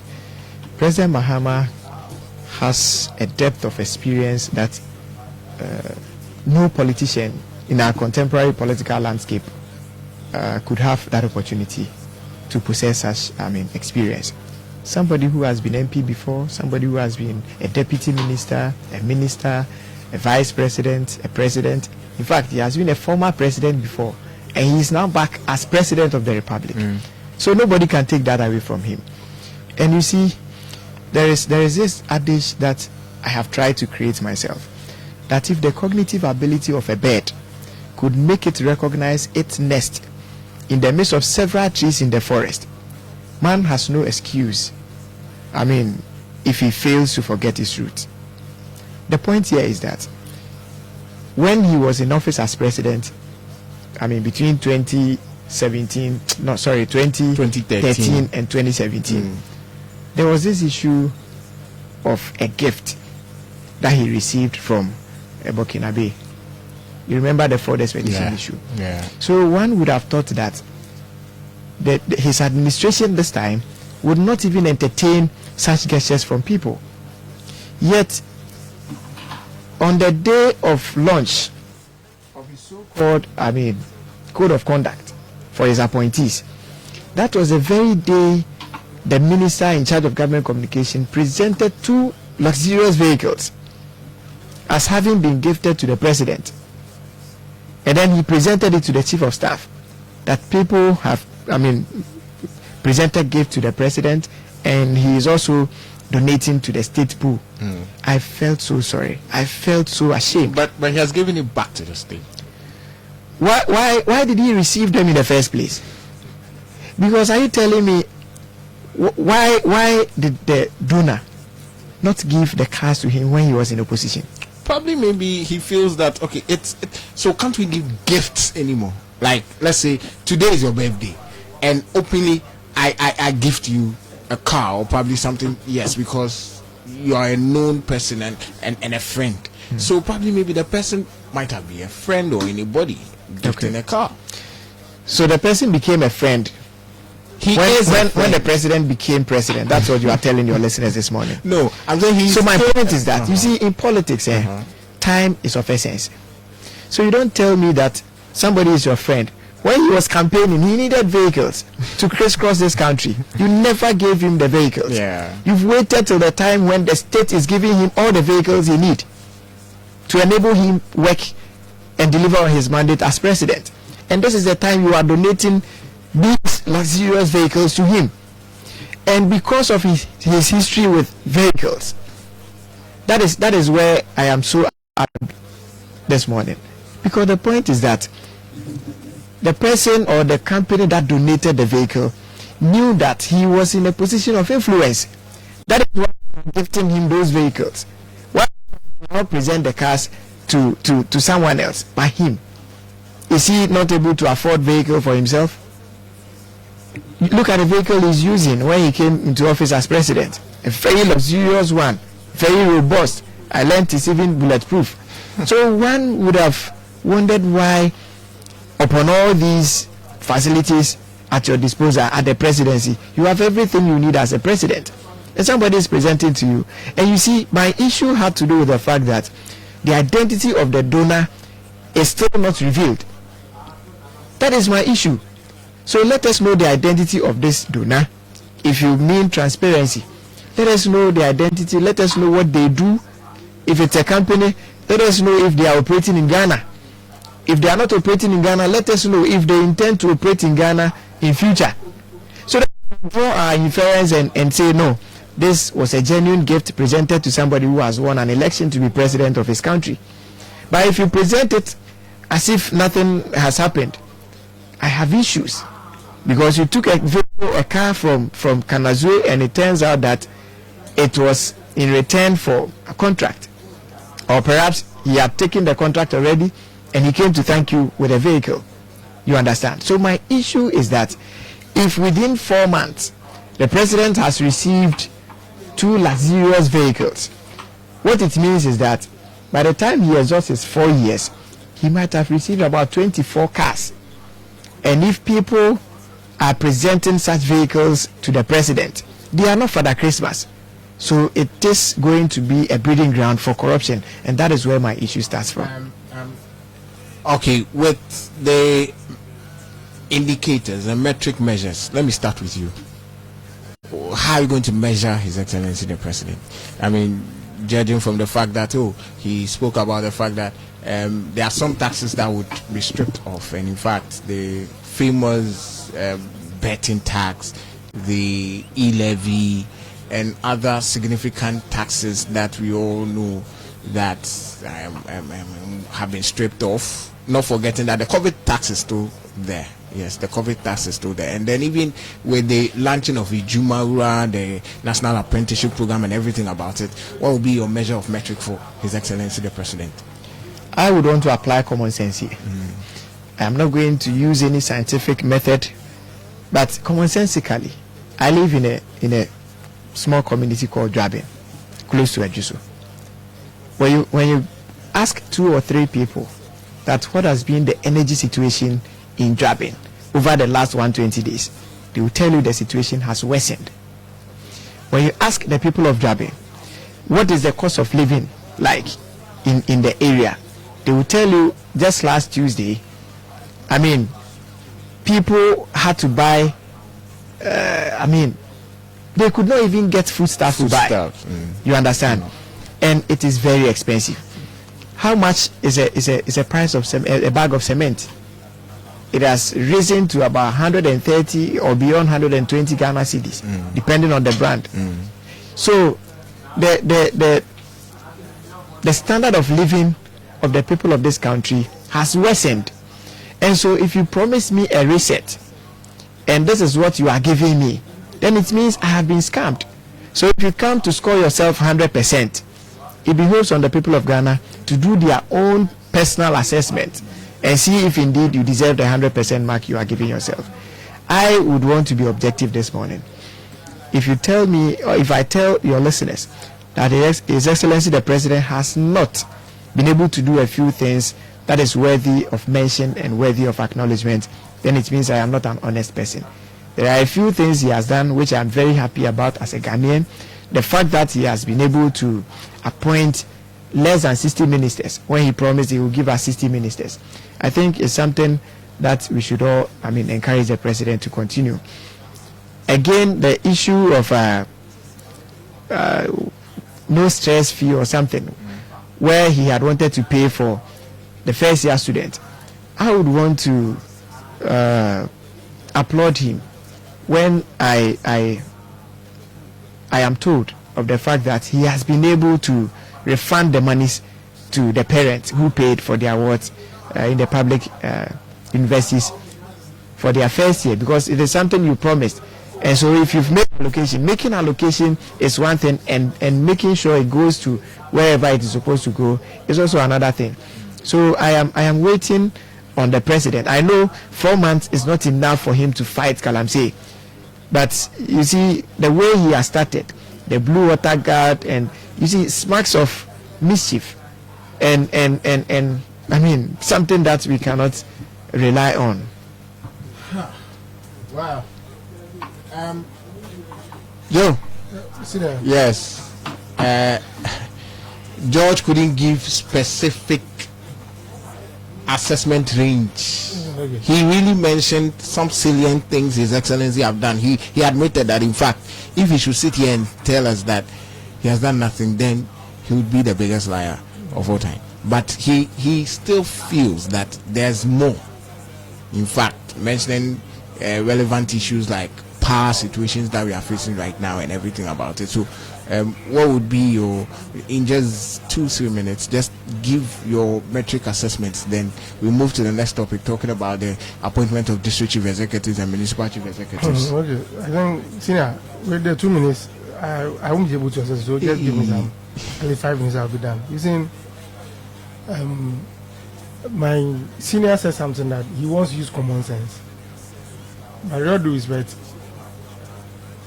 in economics, you don't deploy common sense in judging a government. You cannot do that. Because when this government was in power, there were economic indices and matrices that we used in judging every government. So please, today, let's consider inflation. What is the rate of inflation as against when we came to meet it? It's better. This is a fact. So please, with this one, you cannot debate it because they say facts are sacrosanct. Commentary, that opinions are free. Senior, just tell me, is inflation today not improved than what we came to meet? It's a fact. Let's go check the exchange rate. What exchange rate did they bequeath to us? And then what is it today? So please, just, let them just tell us. Let's compare that to GDP. Please, is the debt to GDP that we came to meet better than what we have today? No. Even H.C. Mahama made mention of how his government is going to control the unbridled excessive borrowing. He said it yesterday. And then all these excessive borrowings by Ken Ofori-Atta and these people amounted to the high debt to GDP that we had. So please, with these economic indices and matrices, everybody will know that we are heading for the right direction. So it will not be common sense only that we can deploy. He talked about the energy situation. Please,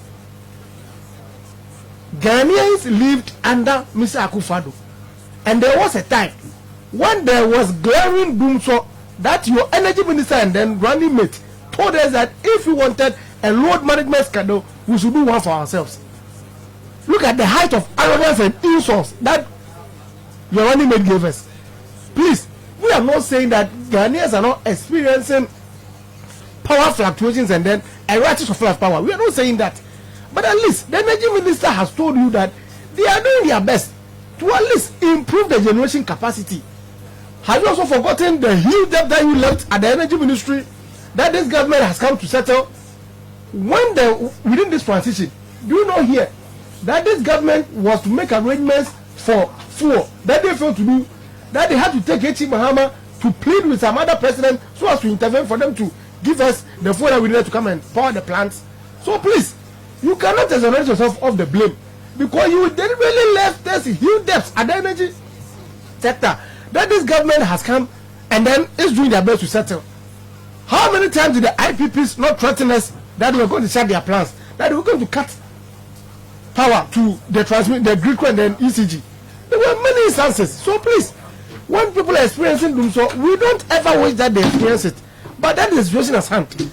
So please, we will plead with Ghanaians that the energy minister and the power sector players, they are doing their best to at least resolve the matter. And it's not as serious or worsening as we experience under Mr. Akufo-Addo. No, I'm not holding excuses for any other person.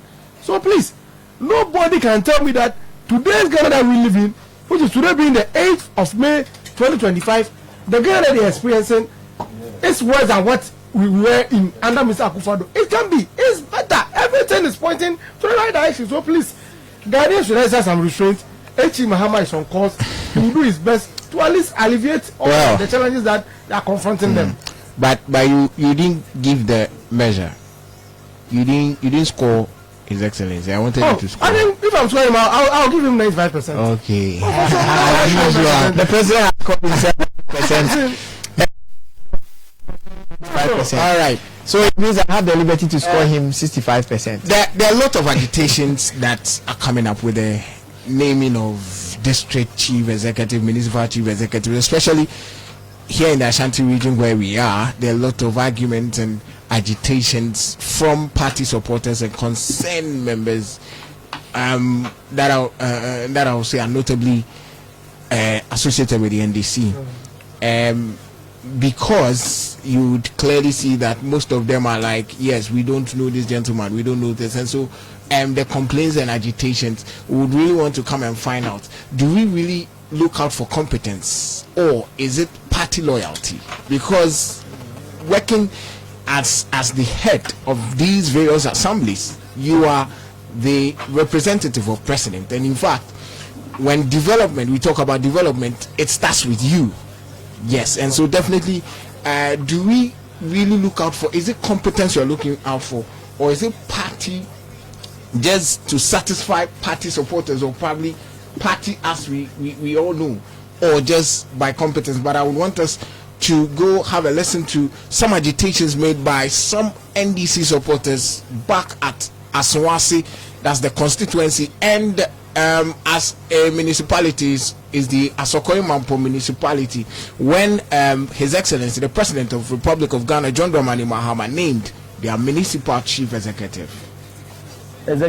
You see my left here is part of the leaders of the community. They are all here to join us in this fight. We are not here because of violence, but we are here to just give our insight on why we think the chairman should be selected as the MC. Chairman have served through the rank of treasury in this constituency, and from that he served diligently. He did not get any kind of falsehoodness or any kind of negativity surrounding his position as the treasurer. And also, he was being elected as a chairman of the party to take care of the chairman because of the traction he built when he was the treasurer of the party. Look at the kind of vote that Chairman Consent garnered for the people of Aswasi. We have been here for a longer period of time, and the reason why all of us are garnered here is because there are a lot of problems that is happening in this constituency. And that is why it is causing division in this constituency.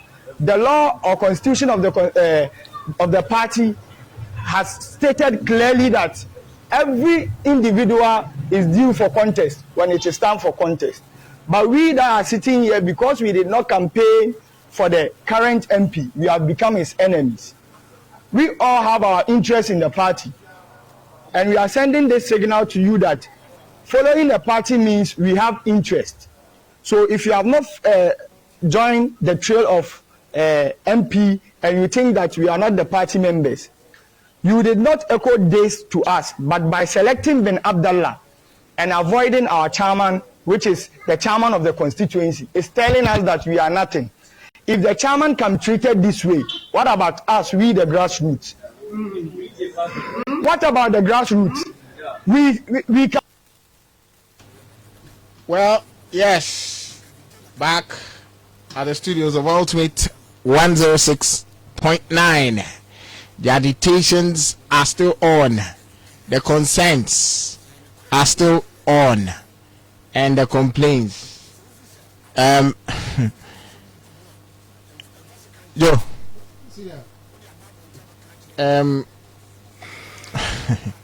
This back and forth, complaints ahead of Kwadaso, Achimanwa Beja, Kumewu, now Aswasi, Mampong, and all these agitations made by some NDC supporters claiming that if their people or a person known to them is not named as municipal chief executive, then it is going to be hell.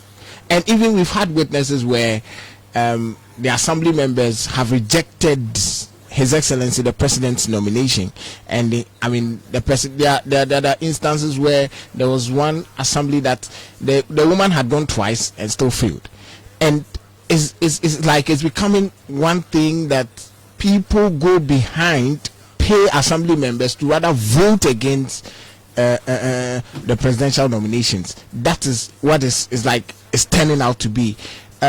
Is it that Ghana, we really don't know much about the local governance system, that these are the people that is bringing forth development towards us, and so we should look at competence and not just party loyalty? But my brother, what is competence? You see, competence can only be measured when the person has occupied a portfolio.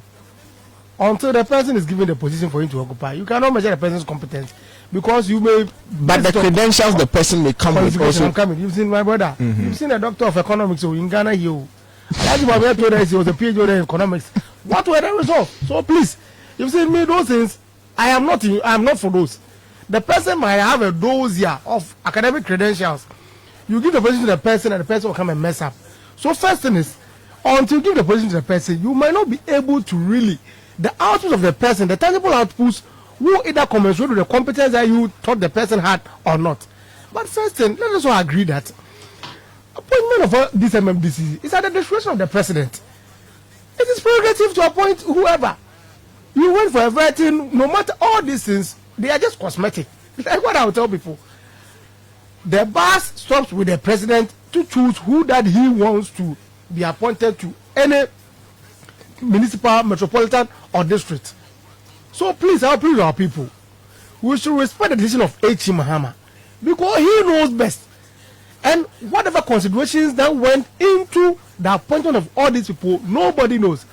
But I believe that H. Mahama wants to do something.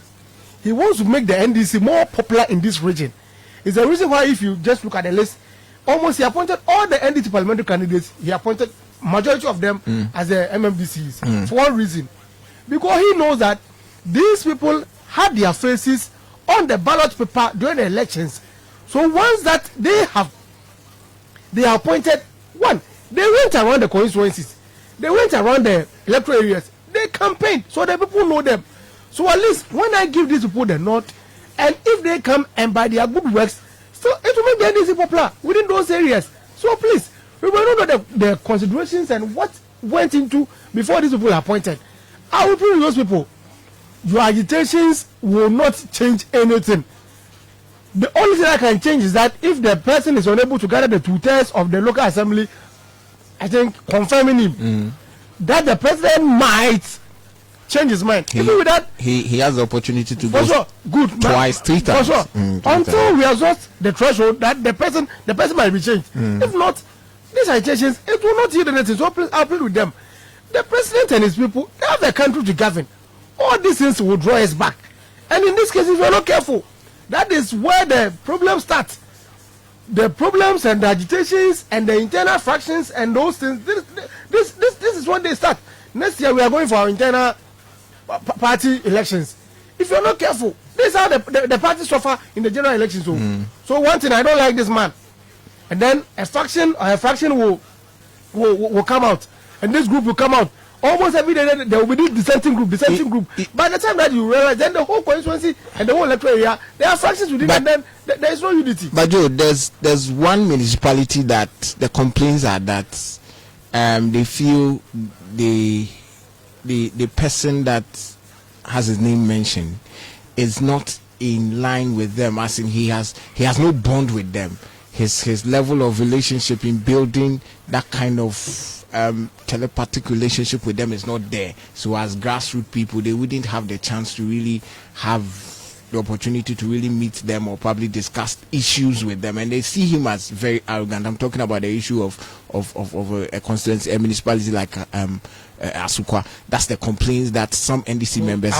Yes, it's not true. That is this. I mean, I'm saying that is what some supporters of the NDC. It's not true because myself, my umbilical constituency is Asukwa because I was born and bred at Genius. I know that area very well. I live at the Champion at Menchas South. Nobody can tell me that Amokamen is arrogant, except that you've not dealt with the man. Such an affable personality, what again do you need? You might have your choice. Who wasn't given? Speak out. Don't go tarnishing someone's image. It's not proper. But first thing is, senior, there are some people in this politics, they could have the cordiest of rapport with you. Once they are given position, they can turn their backs on you. And there are those that you might not even establish any rapport with them. But once he knows that you are a party person, he will open up his doors for you anytime. You cannot judge human behavior. You are dealing with a human being that is almost can change. For sure. Dynamism is part of the human being. So please, let us all accept what H. Mahama has nominated. All these things, they will not yield anything. Today you say this. If you're not careful, you may pass commentaries that then people will get hold of it. And then in the next elections, they are going to use against us. So we should be very careful. Like the Aswasi case. A person has been nominated. No matter the hue and cry, it's not going to change. Almost all these press conferences, to me, they are just cosmetic and they are nominal. You are not going to get any result out of it. So why don't we at least unite and then support whoever that has been appointed? That the person will work in favor of the state, which invariably the NDC government will attract the applause. Because anything good that these people will do is for the Republic of Ghana. Invariably, it's the NDC that will get the applause. And then it's also brightening our chances for 2028. So please, I'll plead with them. H. Mahama has spoken.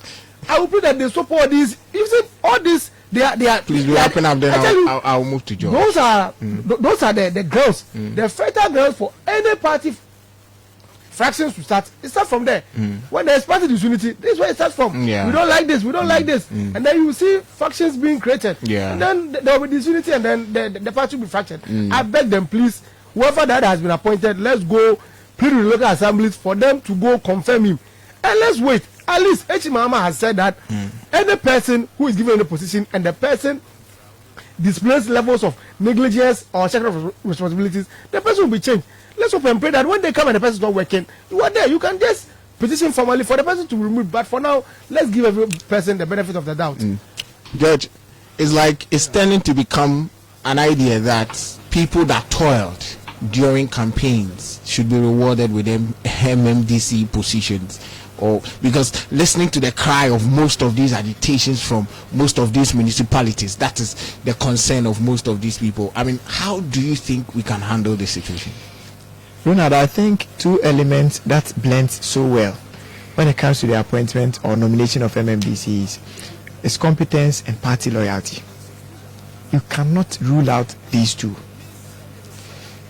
On this note, I would want to speak as somebody who has been assembly member before. I was once elected to the SY Legislative Municipal Assembly. Later on, I was appointed. So I have served as an elected member of the assembly. I have served as a government appointee, and I have worked as PA to then KMA Chief Executive Honorable Osei Benji. And so when it comes to the local governance of this country, I am a bit experienced. There is one thing we all need to acknowledge, that when it comes to recruitment and selection of persons into such sensitive positions, it has to do with competence and not patronage and whom you know. You see, there are people who feel that by virtue of the fact that during campaign they were seen everywhere, on platforms, on campaign platforms, I mean, moving from room to room, door to door, whatever, mobilizing people.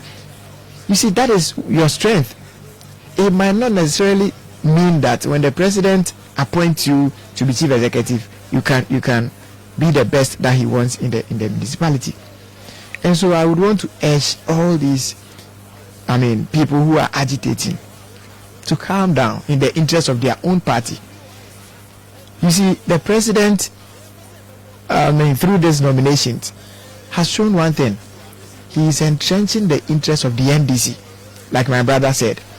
And so if what the president is doing is something that you don't really understand, and you want to go behind him and create confusion, you see, that is your own cup of tea. But don't lose sight of the fact that the chief executives of the various MMDAs are the chairpersons of either the municipal or the district security council. So as we speak, it is the regional minister who is having oversight responsibility over all the districts that do not have the chief executives. So why don't we lessen the burden of the regional minister by allowing these people to step in and work in the interest of the president and your party? You see, there is an adage in Twi which goes like, Yankase Pudunshe, you understand? We are not wishing evil for the NDC. But when it happens, I can assure them as a party we will take advantage in the various municipalities and make sure we help them to deepen the cracks within their party. You understand? Just like what they are praying for us while even in opposition. We are currently in opposition and the NDC is still wishing evil for us. We don't wish them evil, but when they call it upon themselves, we will help them to deepen the cracks and divisions within their party. Let me just finalize everything and then finish with you. So with these fears that are coming up, starting with you this time, can't we just, are they really going to work effectively? Talking about even with that Swansea incident, knowing very well that your own party people are against you as MC coming in, the frustrations that will come with it. You see, it is the end that will justify the means. The point is that people can make agitations. Party foot soldiers can go on rampage. They can do whatever. But if the assembly members go and cast their ballot in favor of the president's nominee, what again will you do? So the point is that if you have anything to do, you see, as Swansea, for example, I know for a fact that the current MP, who is now the Minister of Interior and with oversight responsibility at the National Security, he had issues with this chairman. He did not support him during the chairman's bid. But the MP's candidate lost in the internal elections. So this man came. One would have expected that he could, bridge the gap between him and the MP. And it never happened. Now the man is in as minister. He needs his peace of mind to deliver on his mandate. And so not, leave somebody like you who does not believe in his vision and ideals to take over. You see, the chief executives are people who work for the MPs when they are in Accra. So when he knows that you are not going to work in his interest, how is he going to endorse you to be given such a sensitive position in the municipality? But you see, I like I indicated to you earlier, I would want to have this conversation with open mind. People within the Ashanti region, we need development. And so let us allow these, nominations. If you come to my constituency, for example, the woman who has been nominated was their parliamentary candidate. If you get to Ejoso, Jerine Asante was also the parliamentary candidate. Like my brother said, she crisscrossed the constituency during the campaign period. So most of the communities are familiar with the face and everything. So if the president has assessed them and realized that he can vouch for their competencies and has nominated them, let's leave the rest to the assembly members, because they now have the opportunity of taking a decision as to whether the president's nominees will survive or not, my brother. Well, let me finalize with you, Joe. With these functionalities, the factions that comes with it, this faction, we know we can't take that out, because no matter what, somebody's will be hurt. Somebody somewhere else will be hurt, no matter what. This is something that it's internal party wranglings that happens all the time, and so definitely it will really affect somebody in a way. But your in your last contributions, I would want to find out from you, what should we expect in the coming days? I do believe that the regional executives must also take up the matter, because first thing is, it's not everything that the presidency must. These are internal party issues. So the competent chairman, Nana Kwesi Andrews, I know, will take up the matter and then move into these constituencies to resolve the issues. And because one thing is, inevitably, whoever that the president appoints, it's not everybody who is going to support him. There's nothing I can do about that. Because even had it been that their preference or their choices were even nominated, yet other people would have also not supported us. So please, I will plead with Chairman Nana Kwesi and the regional executive that they should move as fast as they can, move in there to resolve whatever issues that are bothering. Because if these things is left to linger on, people will be angry, and then they might not even be interested in even working for the party again. For sure. And then for sure, people might take advantage. You see, we live in a region that you cannot do away with elections, and the Ashanti region. You cannot do away with it. Because indeed, the numbers, when we were told that once the NDC crosses the 30%, we were likely to win the elections. We crossed and then we won.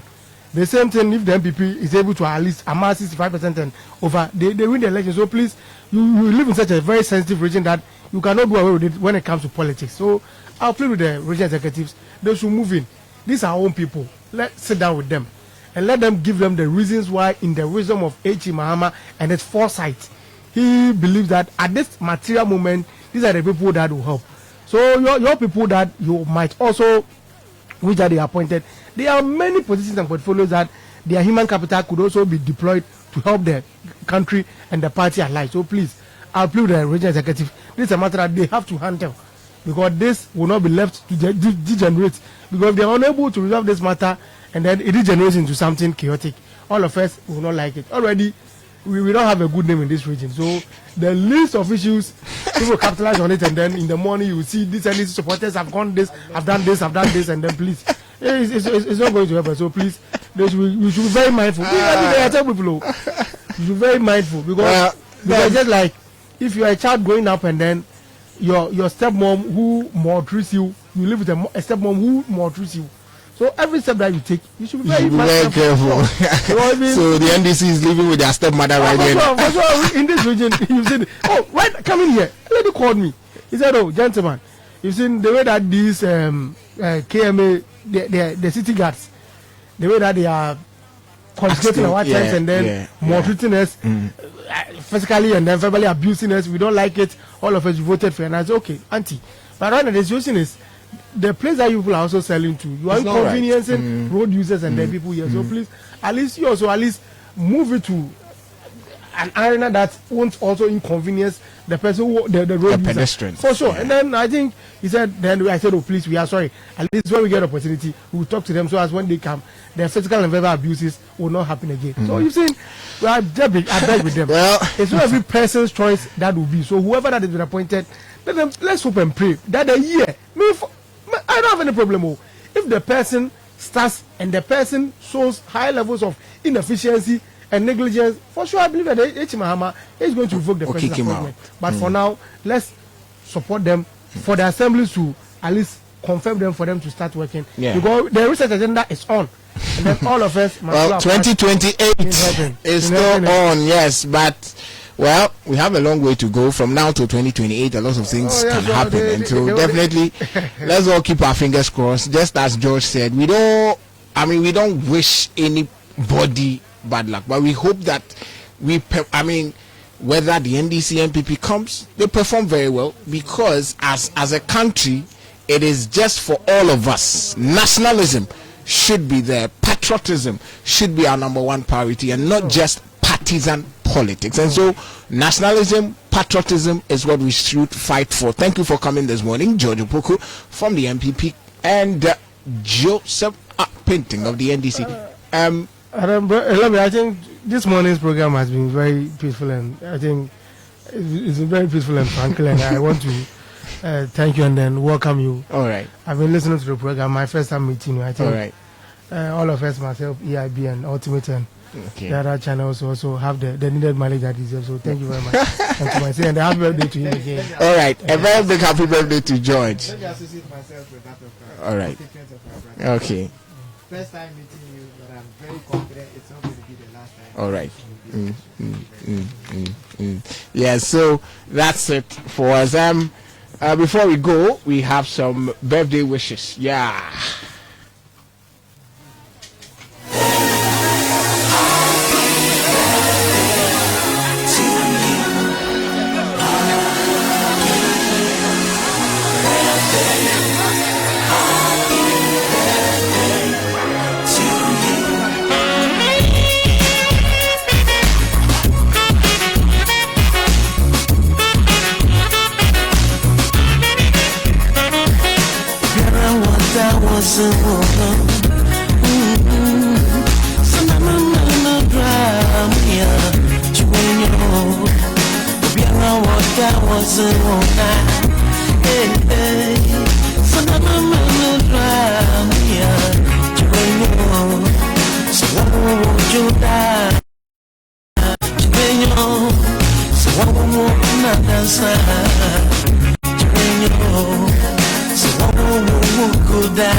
We have some wonderful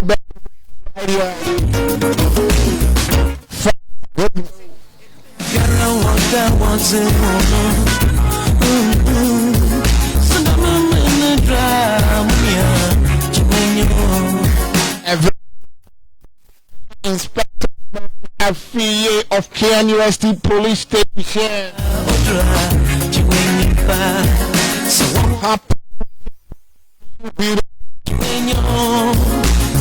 And it's coming from right here.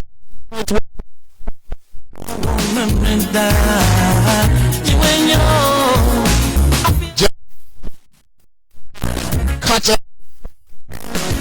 And for it's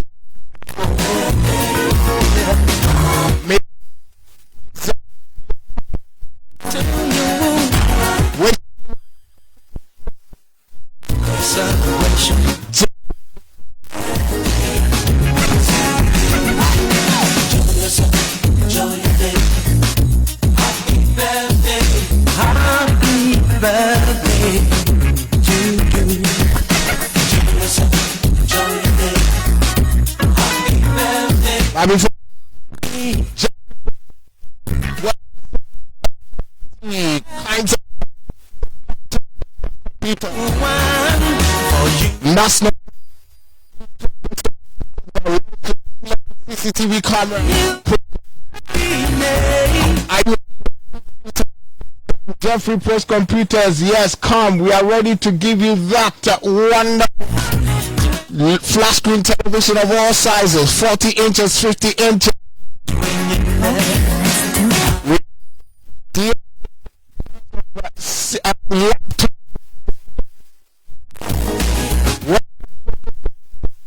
We are located here at Baltimore Street, TC, or call from 0243620.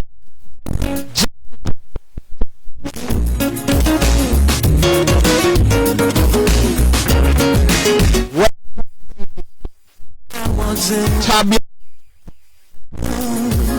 We've got Tabia.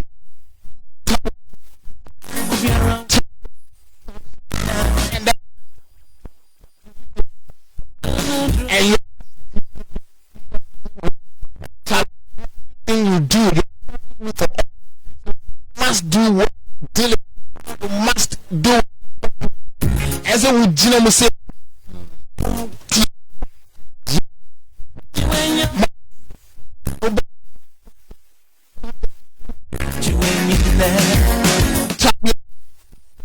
a cleanser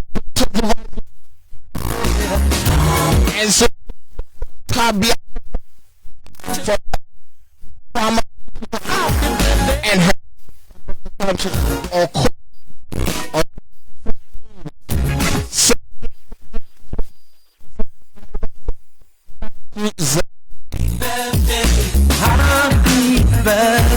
come into if you distress me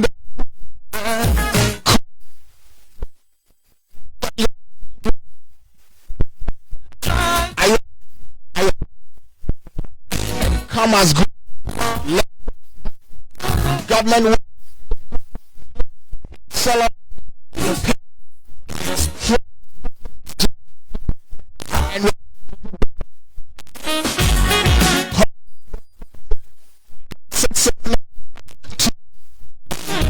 and come, let's do business with you. Thank you for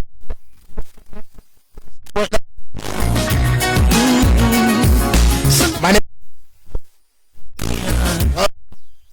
My time is up. This is where I'm going to draw the curtain down on this edition of Cut right 6.9. But listen, just as I told